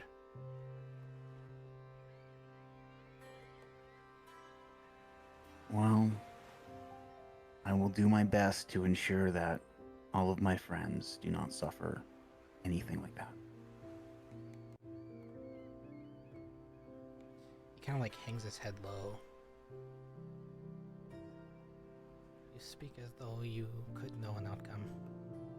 I admire your hope. I have seen so much darkness, so many misdeeds. I've witnessed torture and pain, the purest forms of evil that anyone could imagine. This witch, Morrigan, she is one of many. Not exactly like her. What I mean, she is one who seeks to bring about destruction, bring about more hate. Whether for selfish gain or other, I do not know. I too believe we are on a good path, a path to thwart these types of villains. But Leon, what if it's too much? What if she's too strong? What if these others? You must understand, Leon. I was a powerful dragon. My pure form. I had been able to save towns for centuries until she came along. We're a mere group of 7, 8. When we're at our fullest, and God forbid we have to put the crew as well, 20, 30. How can 30 go up against whatever this is?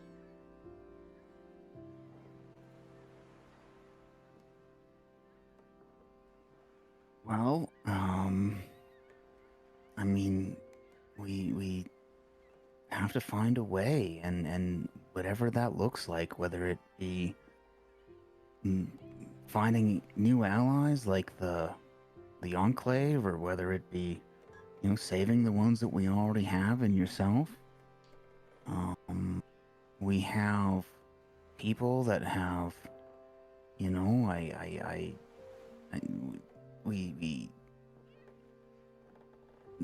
we have various people with different connections to parts of the world, and we probably need to leverage some of those. And at the end of the day, I have my faith that Tetris would not have set me on a path that he didn't believe I could pass.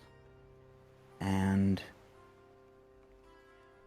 perhaps I'm foolish, but if I am, I swear I'm not going to let anyone else suffer from my failure. I will let you all get away. I thank you, dear friend. I trust you.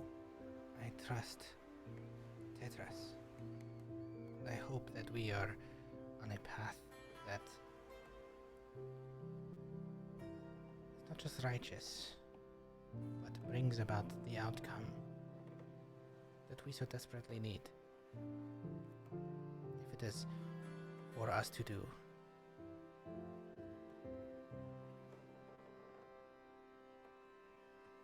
I'm afraid all I have is hope. But hope is fleeting.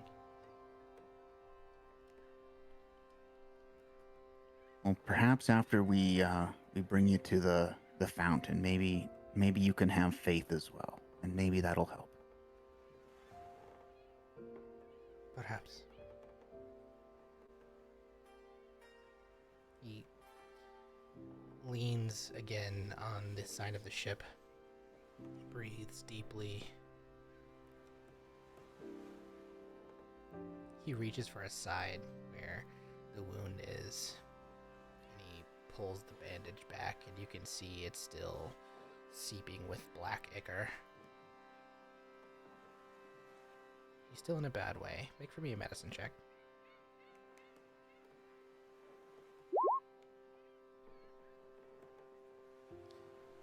Hard to say.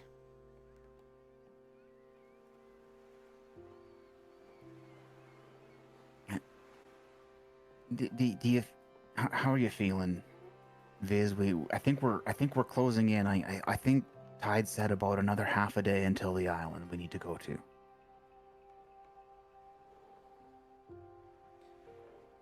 Well, let's continue on.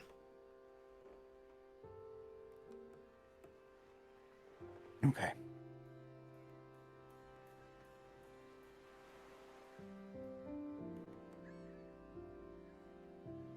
He has some of the crew carry him back below deck to a place where he can sit comfortably.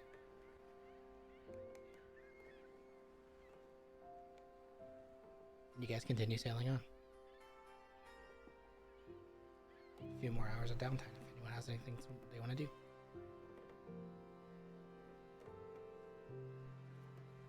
Yeah, Leon will, I know I couldn't do it before, so now he's going to pray and work on his shrine.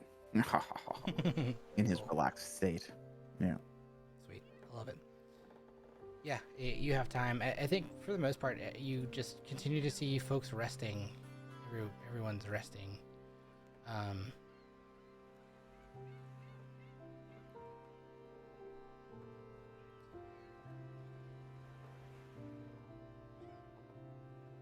Time progresses. The hours go on. The what day is here begins to fade over the next few hours into night. And you see more clearly these celestial bodies, the floating islands as you continue onward. It's beautiful. Even under like what is the equivalent of night, there is day here, right? There is a smaller sun shining that's illuminating a lot of this area.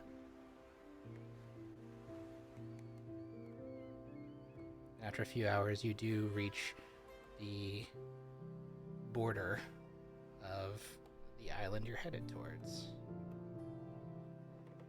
I don't have a picture of that island. I do have a map, sort of. At least a temporary map.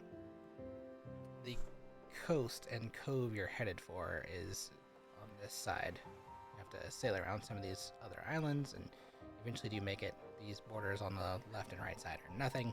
Imagine that to be ocean, endless ocean. But you eventually do make your way around the island to a point where you can gear to make landfall. The ship has a perfect area to dock in. There are like it's shallow but not like rocky types of shallows. The water is still clear and cool, and you can see fish kind of darting around. Some look familiar, some look unfamiliar. So the fauna has some uniqueness to it. And then you do eventually make landfall.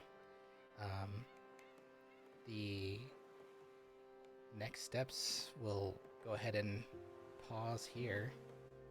Or to trudge inland, head for the fountain.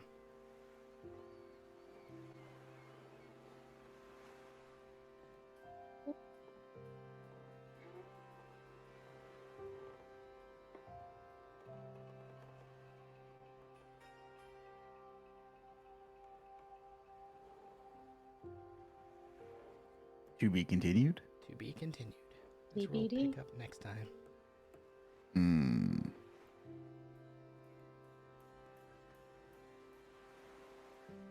Well, now that none of them pesky wish coins are around anymore. Yeah. Jeez. Sorry about the Jeez. dying thing. Thanks for bringing me back to life. I was I just waiting. I failed was waiting for every something. fucking throw. I was waiting for something like, I wish Anna was back alive, and it just rewinds time 30 seconds, so it's back The in the thing. middle of the fight. And it's like, and It's a fight monkey begins paw away. again. do over. Well, I would have just stayed out of the 30-foot range and just cast Moonbeam if that was the case. And someone else would have died. And someone else would have died. Everything's Yeah, a right. Groundhog Oh, no. Day of different ones of you guys dying. Or Mamu, I've come to bargain. It's a very, very Doctor Strange series of events. Honestly, that's some shit the Fae would pull. Uh-huh. That's such a Fae thing. That's so If fake. you die nearby, you're dead. Or if you go unconscious nearby, you're dead. That doesn't seem like a Fae thing, yes. Well, just rewinding time every 30 seconds. Like, Oh. see, you're alive again. Yeah, I got you. Okay. Time magic is powerful magic. Like, there are circumstances that I have and have not included it in the campaign. I'm hesitant to do a whole lot with it, but it makes sense at certain times to, like, going into the Fae where time is already like one of those things that time is talked about in the DMG, right? And like how it moves faster or slower depending on where you are in the Fae and the mood of the Archfey who's over it, just like the weather. I kind of like that concept. But it's very hard to do time-based stuff with like huge time jumps in the past or future. that don't like completely interrupt with like a campaign. I think when we did it the first time, it was like so early enough that I could just like change the direction of where the campaign was going. But like now it's hard to implement. Mhm. Who's to say? We'll see what happens here. All right. Well, great session as always. Appreciate you guys. Appreciate Take y'all. care. We'll do this Thank you again for in a the couple weeks. session. Yeah. Yeah. Bye. Yeah. Later on. Bye. Forward to it later. Chat's been fun. We'll do this again next time. Until then, see ya. You and I gotta do a one shot soon.